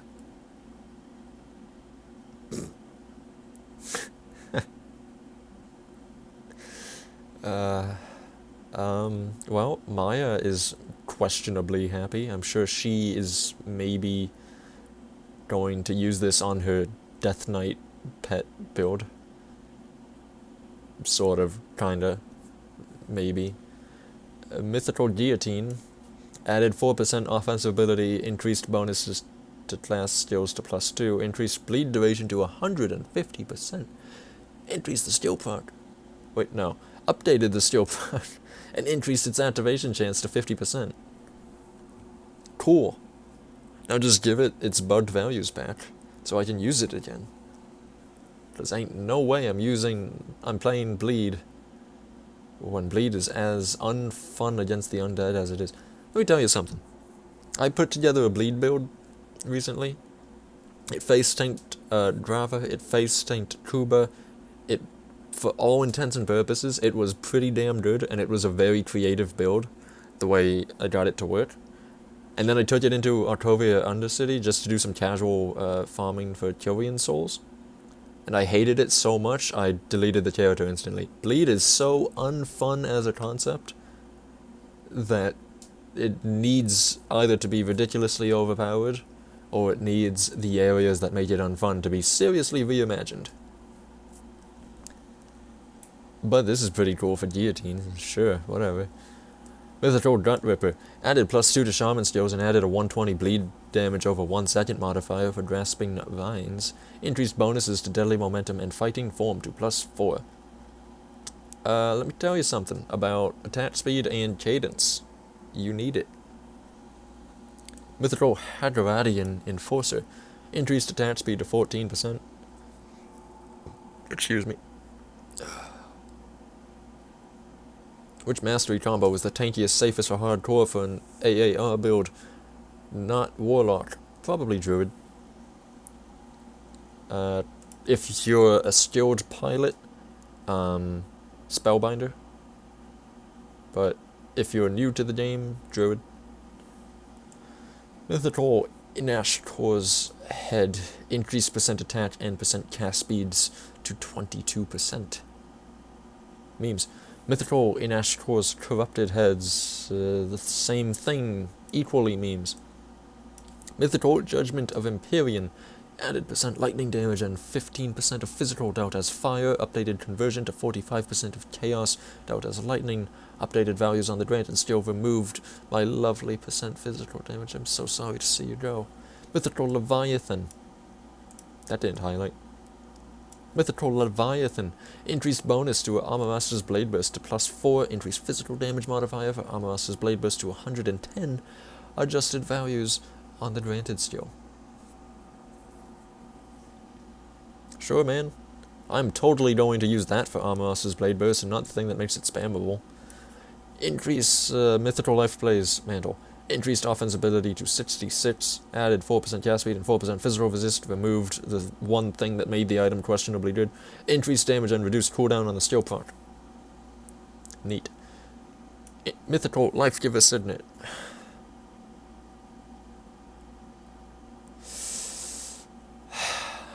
Increased defense ability to 55 and increased proc chance on the skill proc to 15%. For those that don't know, Life Giver Signet used to be really good. It isn't anymore. This doesn't change that.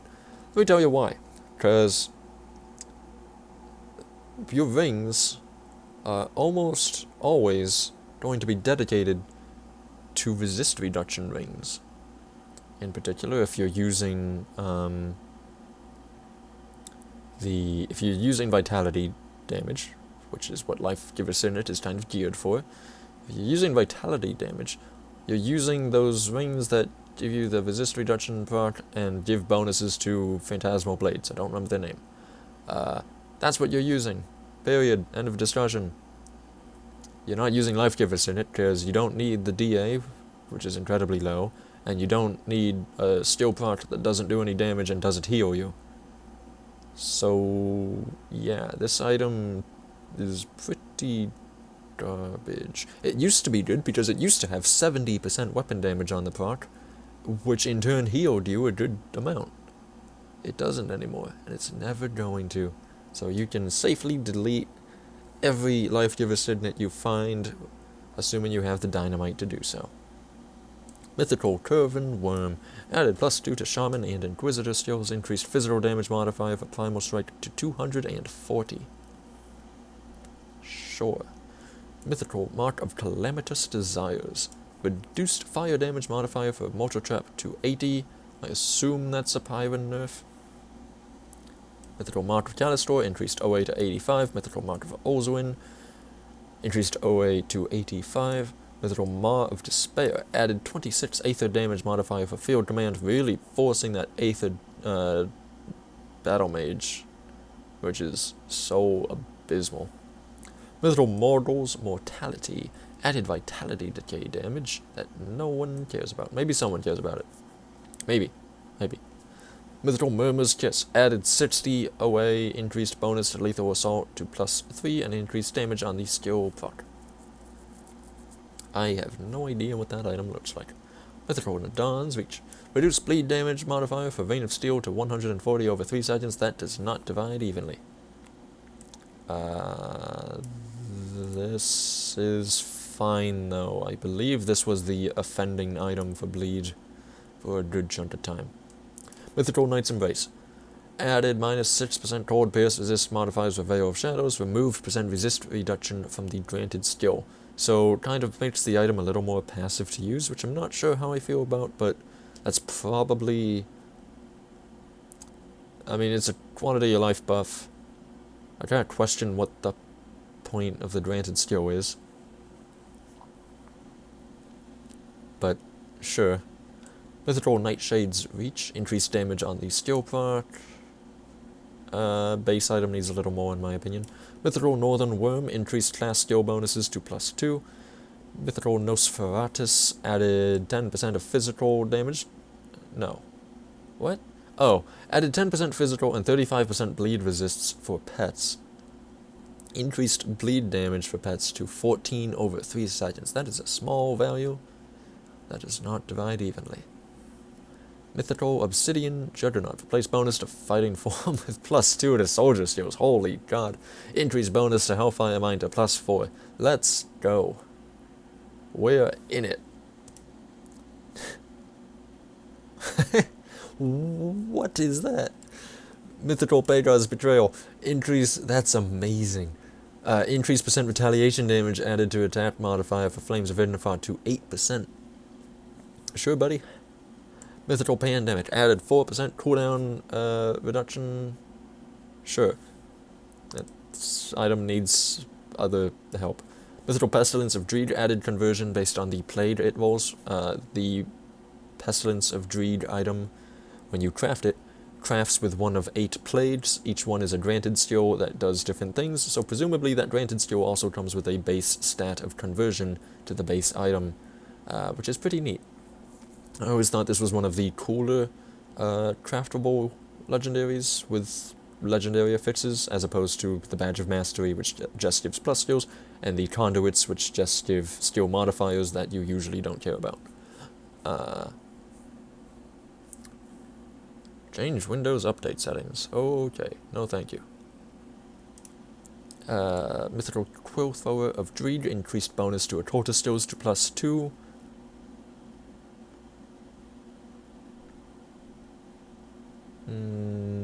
No. Well, nah, hold on. Doesn't this is either completely overridden by the Dreed set, or completely overrides the Dreed set. Although, what? No, technically I guess you could use both at once. Do 4 out of 5 pieces of the Dreed set and have +4 to occultist. So that's wacky. Mythical Rune of Algaloth. Reduced lightning damage modifier for Mortar Trap to 1 to 100, and added 100% of physical damage dealt as lightning modifier for it.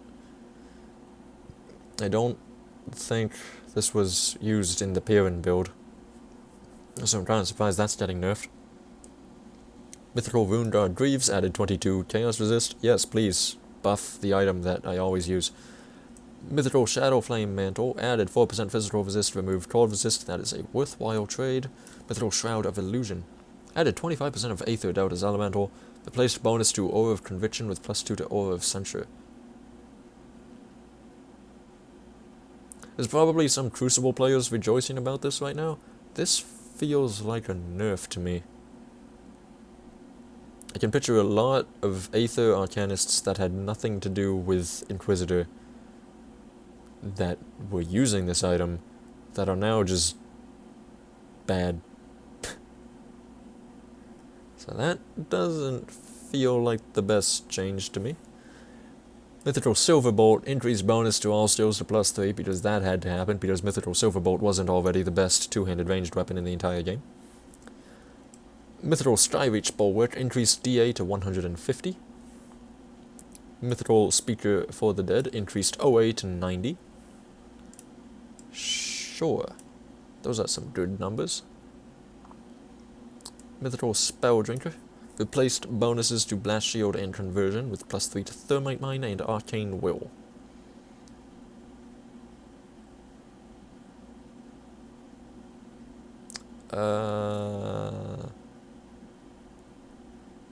I want to call that a nerf.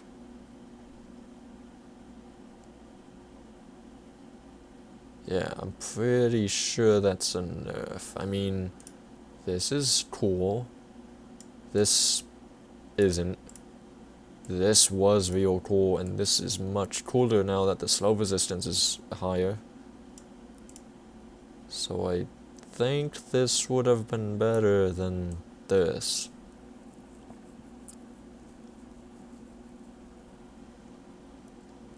Mythical Spirit Seeker Cord. Added 35% Pierce and Poison Resist for pets. I don't play pets, I can't comment on whether that's a good thing. Maybe Mario could help me. Increased bonus to skills to +4 on Soul Lance and adjusted values on its skill proc. Sure. Star Fury Emerald, the mythical version, gets 5% cooldown reduction. Neat. Mythical Stone Fist Rebuke. Increased physical damage modifier for Force Wave to 100. Get Fisting. Mythical Stormbearers.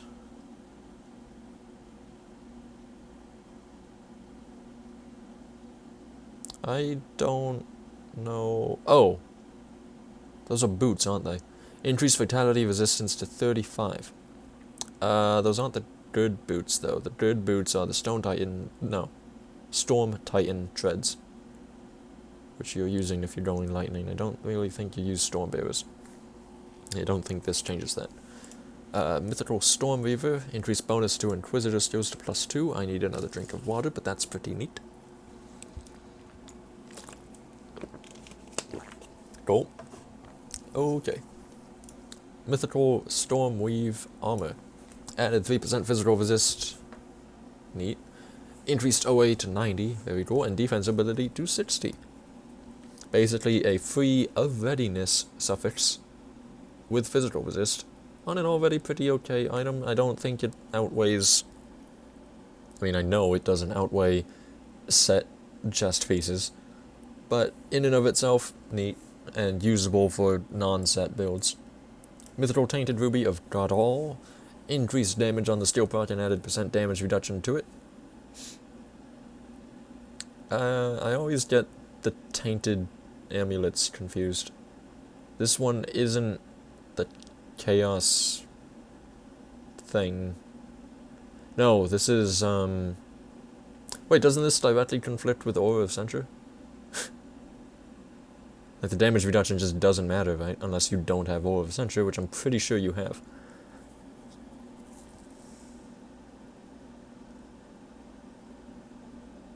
Whatever. It's not a nerf, even in that situation, because you still do more damage with it, but I don't know if that matters.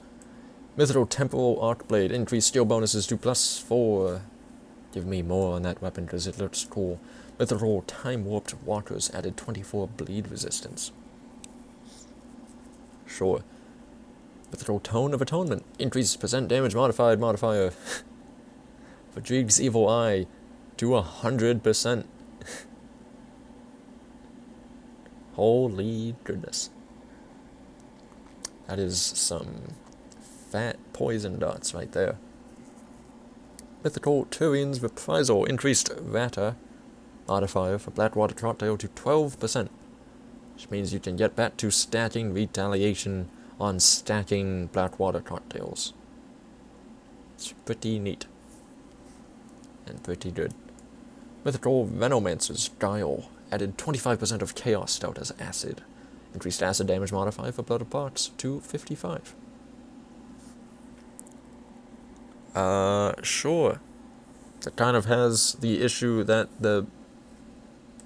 this belt has, in that I don't really know where you're getting chaos damage to acid damage that you care about using on that sort of a build, but sure, there it is. Mythical Venomancer's Raiment. Raise your hand if you remember when this item was... Wait, no, not this item. A different item. Never mind, put your hands down. Mythical Venomancer's Raiment. Increased offense ability to 80, updated conversion to 25% of elemental dealt as acid. Sure.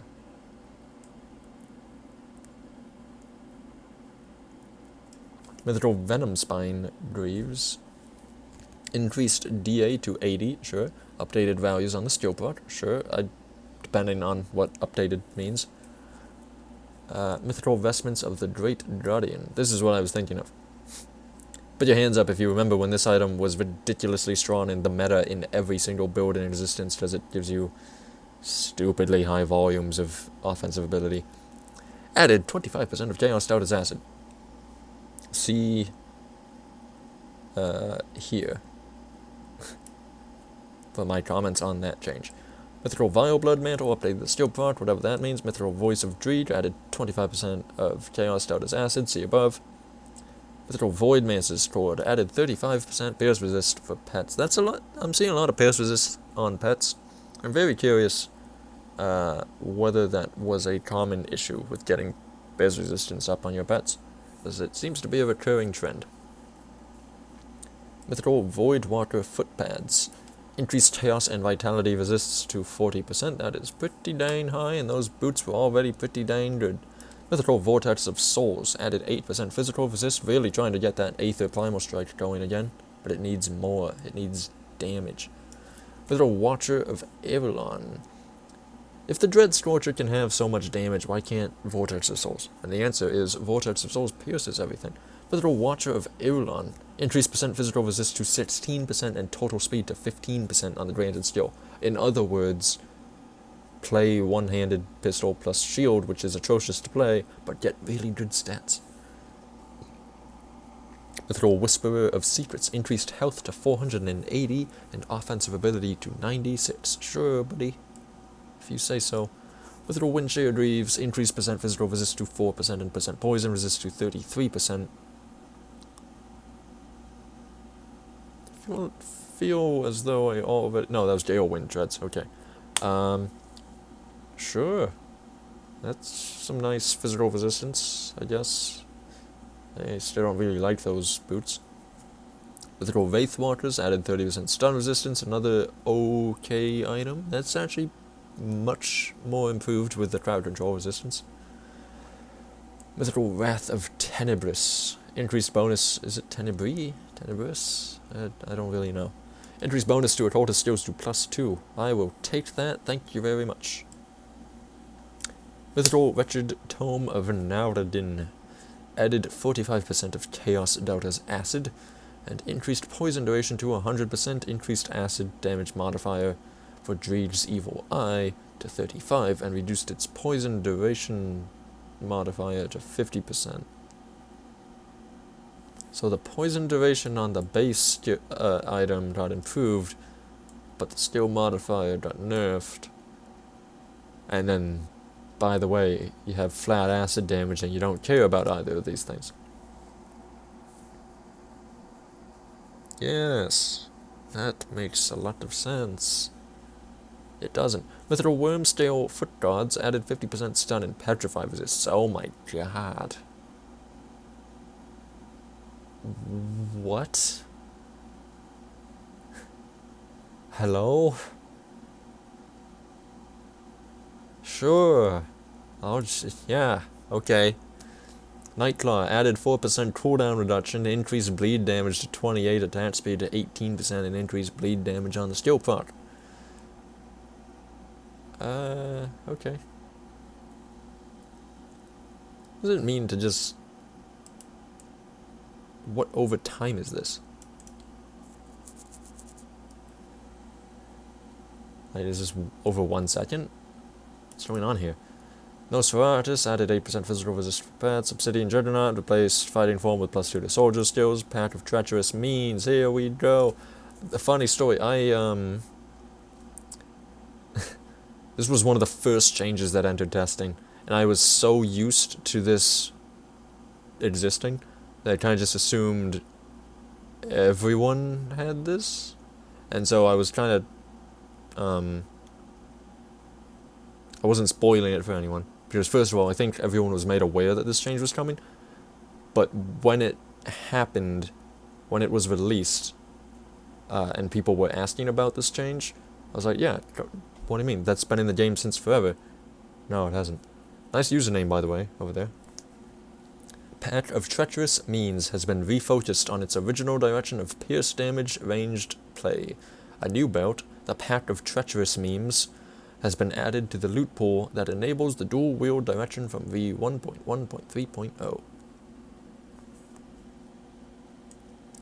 Pandemic.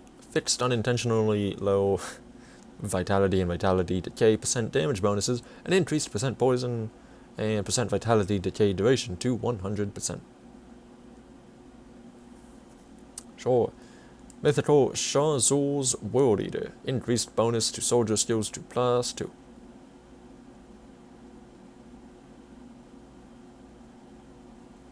Well, my new player commando is certainly improved with that, but I'm gonna probably start recommending new players go with Mythical Obsidian Juggernaut for commando nowadays, because that's a pretty dang good item up there.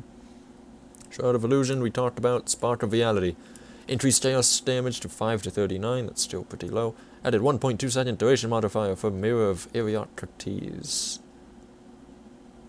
You can get like...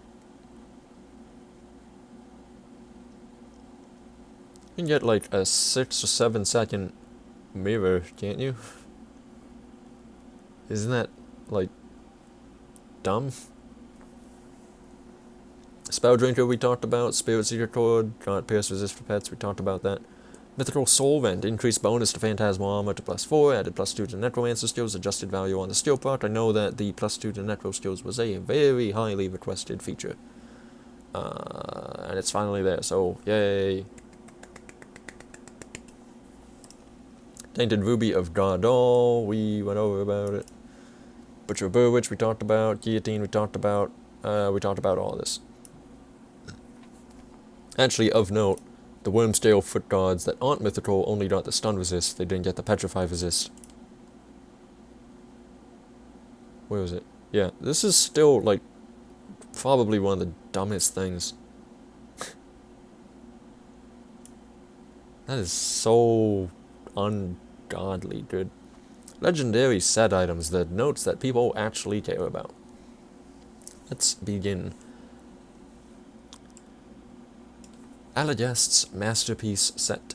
Increased lightning damage modifier for Chosen Sky Shard to 30 to 180. Reduced Aether damage modifier for Stormbards of Outerloth to 110. Haha. Aided Inquisitors. Alagast's Robe. Increased bonus to Shattered Star to +3. Alagast's Stormbinder. Increased Aether damage modifier for Chosen Sky Shard to 145. Alagast's Storm Gem. Increased bonus to Shattered Star to +3. Eh.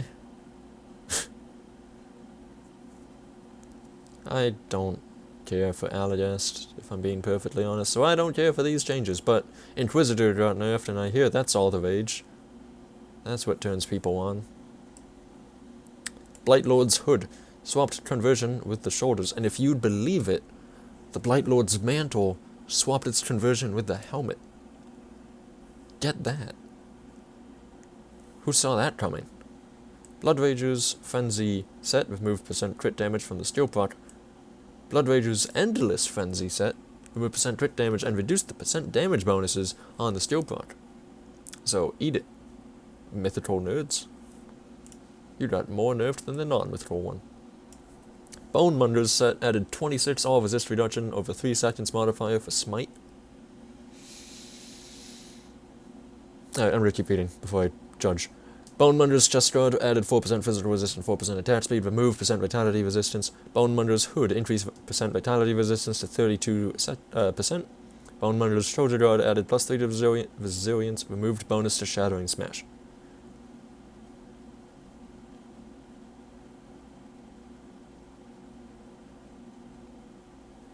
I made a comment a while ago about how there was no reality in which you ever used Bone Munder on an Oathkeeper build.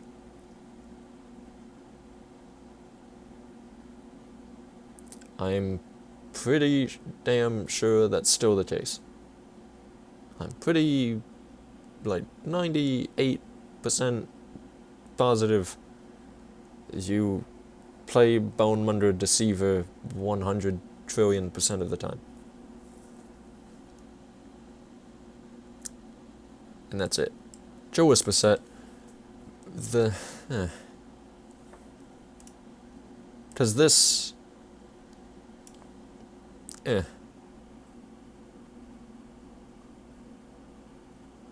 Xanta, I'm pretty sure I ban you after that one. I don't know, sir.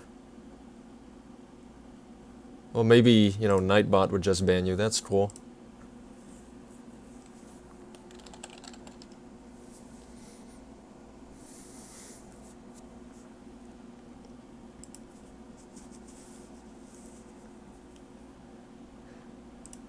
Do I mod Xantai? That feels like a really dangerous thing to do. But I'm gonna do it, because I'm too lazy to fix Nightbot.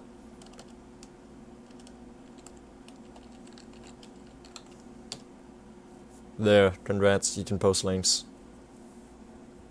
But it's not Discord, so the link won't embed and I won't see it until I'm done with this stream. No, that's not true, I'll click it. I trust. I trust. I trusted.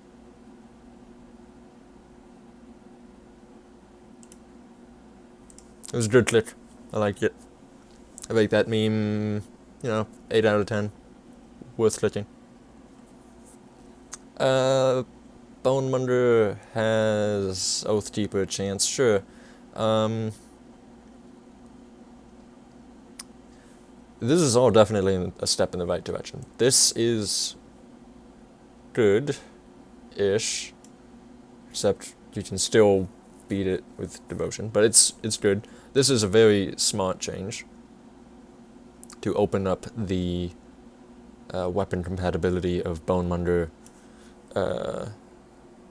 builds in general for Oathkeeper. But the weapon pool skill modifiers in general don't feel impactful, even if they really are, and I don't think this one really is. And this one probably wouldn't feel impactful because Resilience is a skill that you don't want to have proc anyways. It's nice when it does proc, and granted it's nicer when it does proc and it's a higher level, but ideally you never see this. So I just think the Bonemunder side of it, the Oathkeeper side of Bonemunder needs a more tangible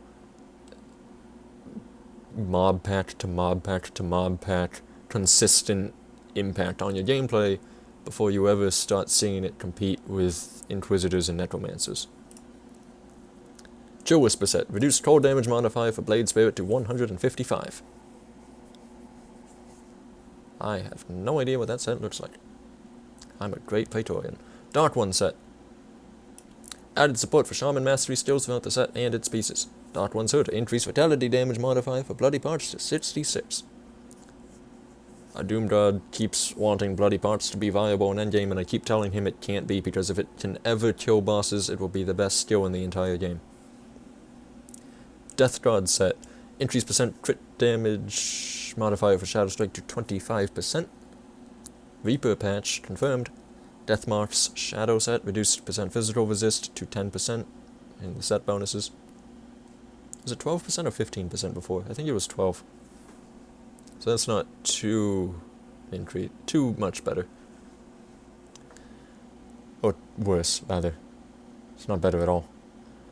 Mythical Deathmarked Claw and Decapitator got bodied. Reduced attack damage converted to health modifier for Whirlwind Death. That's not a skill, sir. To 8%. And reduced the crit damage modifier for Execution to 25%. It's the worst things ever. And neither is this, considering how much you get on... how much physical resist you get in Nightblade anyways. But again, these don't feel... nerfing them doesn't feel that great anyways, because... well, no. Nerfing them doesn't feel as though it has much of an impact on day-to-day gameplay, because they're weapon pool skills and they don't... even though they do make up kind of the staple of Nightblade, they're so inconsistent that you don't notice when they're weaker or stronger until Execution instantly kills something. And this doesn't stop Execution from doing that, and this isn't Execution. So, yeah, these are nerfs. I don't think anyone but the people that are just reading the patch and crying on the forums will really care about those nerfs. Deception of Dreed set. Added 6% physical resist and 50% of Chaos Stout as acid.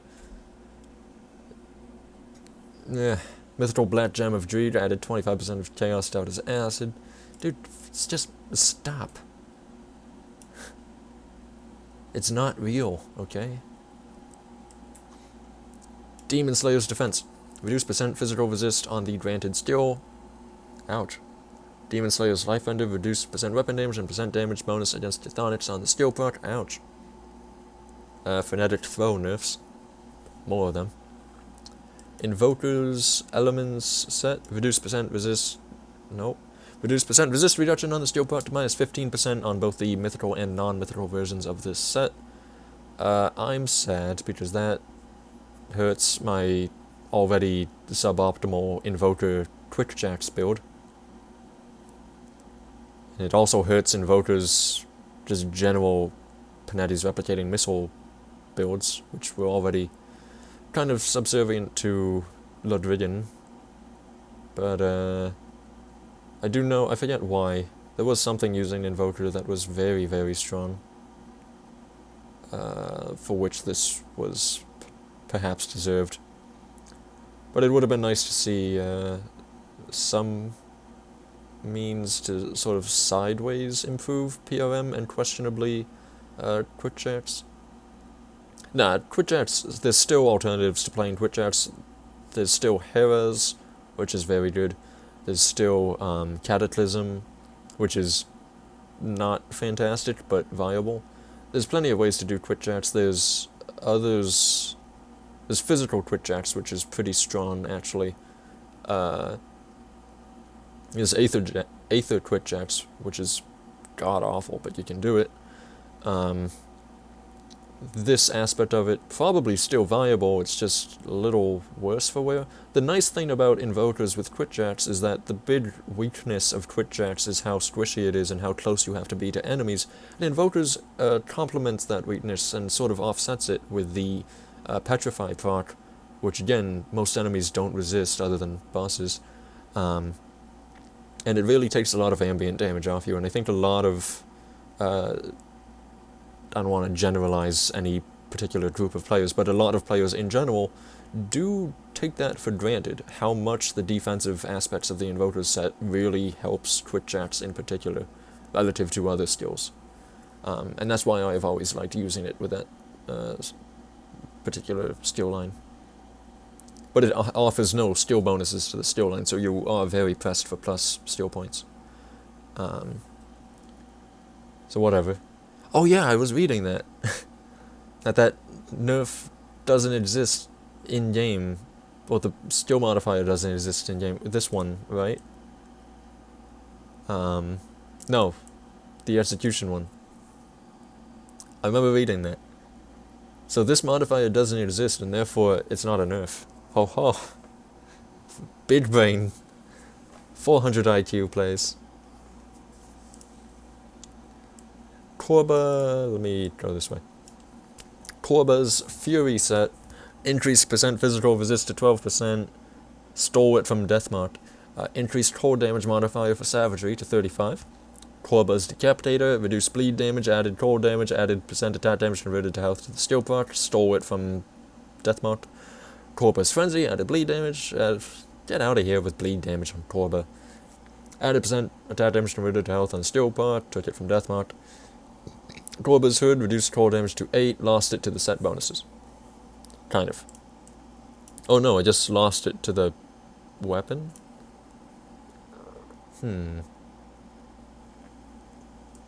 Light's Guardian set, reduced lightning damage modifier for Stormmarks of Outaloth to 150, Eated Inquisitors. Hate Inquisitors. Mythical Demon Slayers. Basically what I already read for the non-mythical Demon Slayers. Mythical Infernal Knights face guard added 120 burn over 2 seconds modifier for judgment. Okay, I actually question why this has to happen for the non-mythical one, because no one is using the non-mythical one, because it's such a low level.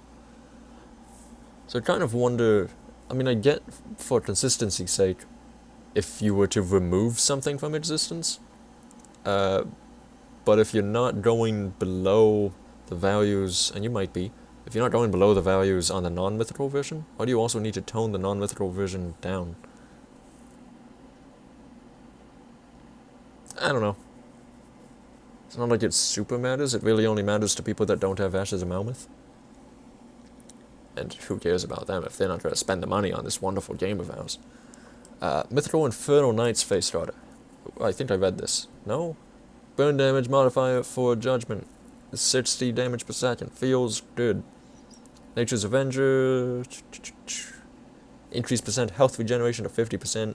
Avenger's Armor, increased health regeneration to 25. Avenger's Crusher, increased bonus to brute force to +4 and percent attack speed to 18%. Increased percent weapon damage modifier for upheaval to 66%. Fixed skill proc, not piercing through enemies. Swapped its pierce damage for physical and reduced its cooldown. Swapped its pierce damage for physical. Okay, cool. Avenger's Girdle, increased health regen to 32. Avenger's Pauldrons, increased health regen to 20. This is the Doom God set. That's for sure. Pyrans gets super bodied, and I've been hinting at that throughout the rest of the patch. Because Pyrans mortar traps was probably one of the most ridiculous things in the history of Grim Dawn. Okay. Pyrans Ruminations set increased all resist reduction modifier for devastation to 26 and increased health regeneration to 100. Look, buffs! Haha! Reduced fire damage modifier for Summon Guardian of Empyrion to 100 and reduced its percent resist reduction modifiers to minus 8%. Pyron's Effigy increased burn damage modifier for devastation to 80, reduced fire damage modifier for mortar trap to 80, removed percent fire resistance reduction modifier for Guardians of Empyrion, got moved to the set bonus, pretty much. Pyron's Mantle added 200 health, cool. Pyron's Vestments fixed missing energy regeneration, pretty sizable buff. Pyron's Visage added 20% Aether resist and 4% physical resist, removed percent elemental resist, and health regeneration. Increased fire damage modifier for devastation to 70. Imagine that. Pyron's actually got more buffs than it got nerfs, and yet everyone is still going to complain because the mortar trap side of it got super nerfed in other areas. 400 IQ predictions, coming to you from Sino's stream. Radian's Folly set added 100% of Fire Doubter's acid modifier for Sigil of Consumption and increased its cooldown reduction modifier to minus 1.5 seconds. Replaced bonus to Mark of Torment with plus 3 to Ill Omen. Ew. Ew. Replaced modifier for Spectral Binding with minus 15% poison resist reduction and 180 acid damage modifiers for Ill Omen. Less ew, but still pretty ew. Actually, no, it's not less ew, because those skill modifiers don't care how high Ill Omen is. Or do they? How does the cooldown duration scale on Ill Omen?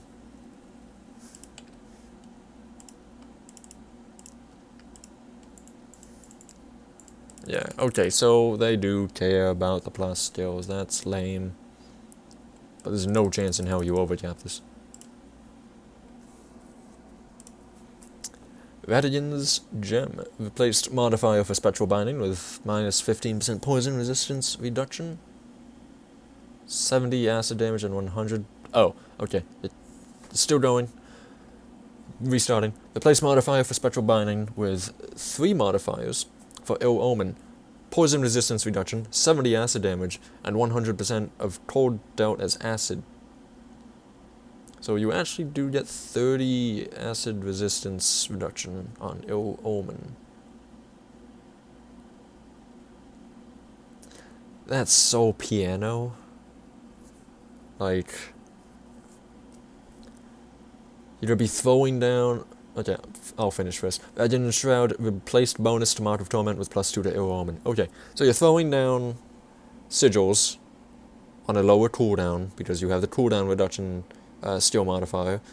You're throwing down sigils on a lower cooldown, casting Curse of Frailty, you're casting Ill Omen, you're casting probably Bloody Pox, which you probably have a acid resistance reduction modifier for. You're casting maybe Doombolt for auxiliary damage, maybe not. You're casting Siphon Souls, you're casting Mark of Torment as you need it, and you're probably, maybe you're not casting Bone Harvest because you don't really care, but that still feels really piano. It's like kind of low. Yeah, you're casting Ravenous Earth. Kept looking at RE and thinking of Resident Evil. You're not casting Resident Evil. You're casting Ravenous Earth for the damage reduction. Like, that's a lot of low cooldown stuff that needs to be up 100% of the time. That kind of blows. I'd rather see the, even if it's less consistent, I'd rather see these modifiers on Spectral Binding, but I don't know whether you actually can give, because Spectral Binding is a secondary skill, so I don't know if you can modify it. Yeah. Whatever, I guess. Rage of Adrivix set. Increased percent fire resistance reduction modifier for Siphon Souls to minus 20% and increased the Aether damage modifier for Vindictive Flame to 140. Oh boy. Do I not care about either one of those?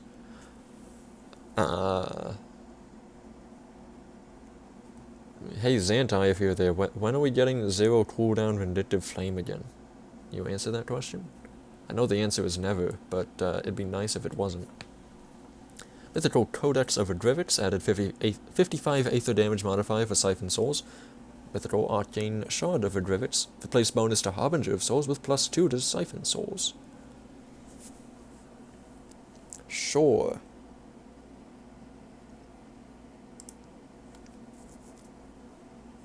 Rotgeist. I saw some conversations of Rotgeist on the forums earlier today, and I completely forgot everything that they were talking about. Rotgeist set. Increased percent weapon damage modifier for Dreed's Evil Eye to 60% and increased acid damage for Vaio's Might to 180. Does Rotgeist have an offhand? I don't think so, right? Rotgeist Emblem. Increased vitality damage modifier for Dreed's Evil Eye to 33. Rotgeist Mask. Replace percent crit damage with 5% cooldown reduction. Replace modifiers for Dreed's Evil Eye with a 20% crit damage modifier for it. Excuse me. Increase percent attack damage converted to health modifier for Primal Strike to 8%. Sure.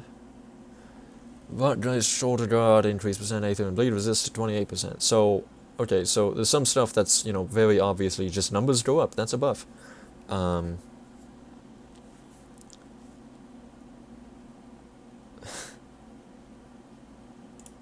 Basically,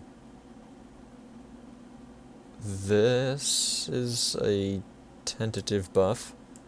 This is just whack. This is cool. This is cool. Oh, no, cancel. And this is whack.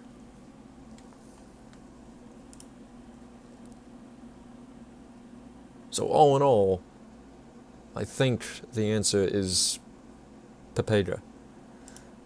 Runebinder's Gem. Increased cold damage modifier for Rune of Hadrad to 46. Runebinder's Hat. Increased fire damage modifier for Rune of Galasdor to 60. You know how much I love runes. Sentinel of the Three. Increased retaliation added to attack modifiers for Counter-Strike and Vaio's Might to 12% and 24% respectively. Why does Vaio's Might get more than Counter-Strike? Hello? What? Turn that one around real quick, thanks. Targo's Craft Set. Increased internal trauma damage modifier for Amaras's Blade Burst to 260. Oh my god. Reduced its duration to 2 seconds. Oh. Added skill proc. Targo's Mallet. Increased physical damage and internal trauma modifiers for Blade Arc to 70. Added 80 physical damage modifier for Amaras's Blade Burst.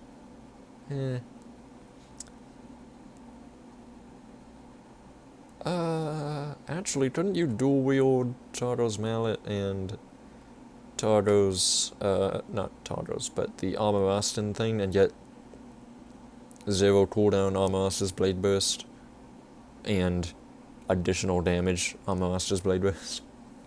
That seems neat. Targo's Shoulder Guard added 30% of elemental damage dealt as physical. Sure. Why not? The Cyclone, here's what I'm curious about. Because I'm a Cyclone player. Cyclone set. Increased fire damage modifier for Thermite Mines to 220. Cyclone Mark. Reduced lightning damage modifier for Thermite Mines to 1 to minus 150.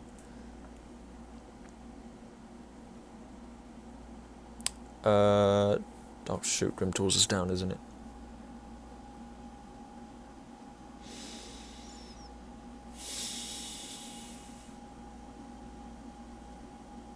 I think this is... So here's the thing.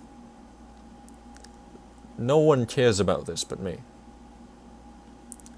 And the reason that is because every Cyclone player in the world is playing Cyclone to spin to win.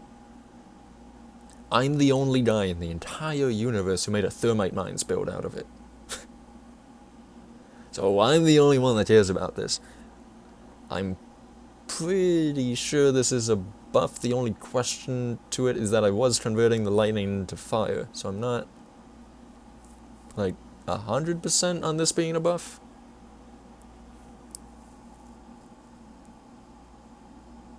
I think it's still a buff. In which case, thanks. Oh no, I still have Spin to Win. I still use Spin to Win, because Spin to Win is just god tier. But primarily, I focused on Thermite Mines. The Kurvin Dune Fiend set. This is Ujib's update. And our Tentist's update. Added 22 acid damage modifier for Blood of Dread and removed its offense ability modifier. Added plus 1.2 second cooldown and 75% damage modifiers for Shadow Strike, and removed its energy cost reduction modifier. Swapped lightning to pierce conversion for lightning to acid conversion on the set and its pieces. That was a mouthful. But Shadow Strike is going to hit pretty damn hard. Even harder when we get to the weapons. Dune Fiend's Mask. Added health to granted passive skill. Added 55 offensive ability modifier for Blood of Dread. Dune Fiend's Blade. Increased percent weapon damage modifier for Shadow Strike to 35% and added minus 15% energy cost modifier to it, and that is mimicked with the Dune Fiend Slicer. Meaning you get 70% weapon damage and then a 75% damage modifier. What is 75% damage modifier supposed to mean? It means you get a 75% damage amp, like, what's an example? Chillheart gives 40% damage amp to Vein of Steel. So you get that. And this is a skill modifier, and there's two of them, which is why this is plural. The first one being the plus 1.2 second cooldown skill. Yes, it's multiplicative. So you get 75% weapon damage additive. No, you get 70% weapon damage additive, and then you multiply that by 1.75x. On top of all of what you already have on Shadow Strike. But you can only cast it 1.2 seconds further apart. Which doesn't matter because it's so ridiculously, obscenely high. I know some people that are very happy about this. I know some people that won't be happy when it gets nerfed. The Mage Slayer set. Increased elemental dot modifiers for Flames of Ignifar to 80. Mage Slayer's Arm Guard. Increased cast speed to 16%. I don't play Mage Slayer. The Venom Blade Pact set. The Vise set and its items to support 2 masteries, adding support for Occultist. In some cases, skill bonuses were replaced. The Vileblade Pact set. The Vise set and its items to support 3 masteries, adding support for Occultist. In some cases, skill bonuses were replaced. Ho ho! The Void Soul set. Added 12 to 100 chaos damage modifier for Flames of Ignifar. Sure. Drozen's Mantle. Yeah. Added 4% physical resist, removed cold resist. Worthwhile trade. Drozen's Skybreach set. Added support for the Occultist Mastery skills throughout the set and its pieces. That is technically the Mythical version, actually. Mythical Drozen's Mantle. Added 4% physical resist and increased health to 440, removed percent cold resistance. A worthwhile trade. Adjusting myself in my chair. Ozuin's Infernal Avatar set. Reduced percent weapon damage modifier for Canister Bomb to 14%. Mythical... Wait. Yeah. Uh-huh. Let me yoink. Okay. So, Canister Bomb, less weapon damage. Mythical Ozuin's Flame Spreader. Removed fire damage modifier for Canister Bomb and added the conversion modifier from the Head Guard. I wonder if that means the Head Guard will lose it. Mythical Ozuin's Head Guard. Reduced burn damage modifier for Canister Bomb to 50 and moved its conversion modifier to the Flame Spreader. What do you know? Valder's Hunger set. Added 6% attack damage converted to health, 100 vitality damage, and 100% of fire dealt as vitality damage modifiers for Sigil of Consumption. Moved 50 vitality damage modifier for Storm Totem to Valder's Gems. Valder's Focus. Increased vitality damage modifier for Sigil of Consumption to 75. Valder's Gems. Added 50 vitality damage modifier for Storm Totem that was originally on the set bonus. What do you know? Who could have seen that coming? Virtue's Light. This is pretty nice. I think you use it over Vatican. I don't think it's anything to write home about, though. Virtue's light set, reduce, assuming you're going sigil consumption. Obviously, if you're going for the other skills for Vatican, you're going to use Vatican. Virtue's light set, reduced percent shield block damage. Reduced percent shield block damage to 15% and health to 8%. Oh no. Who saw that coming? Visor of Octavius, bodied. Void soul armor. Updated conversion to elemental, dealt as chaos. Whatever that means. Void soul bulwark. Increased percent chaos vitality resist reduction on the skill part to minus 15%. Void soul, isn't this... Yeah, why is the Void Soul set way the hell up here? And then we get to the actual Void Soul changes down here. What the... Who wrote this?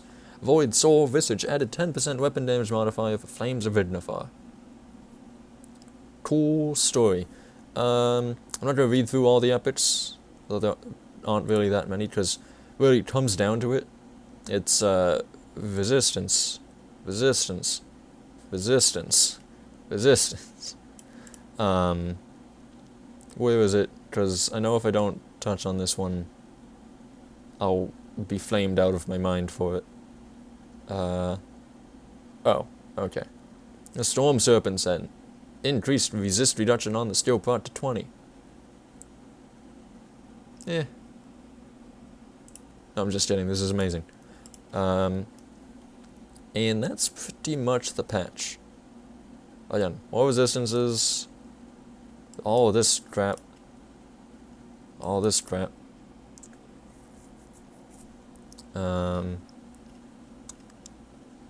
then this dumb shit that you're gonna see a massive forum post probably over the weekend on.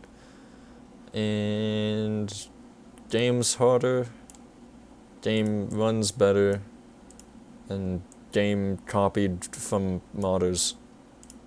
Yeah. And that's the patch.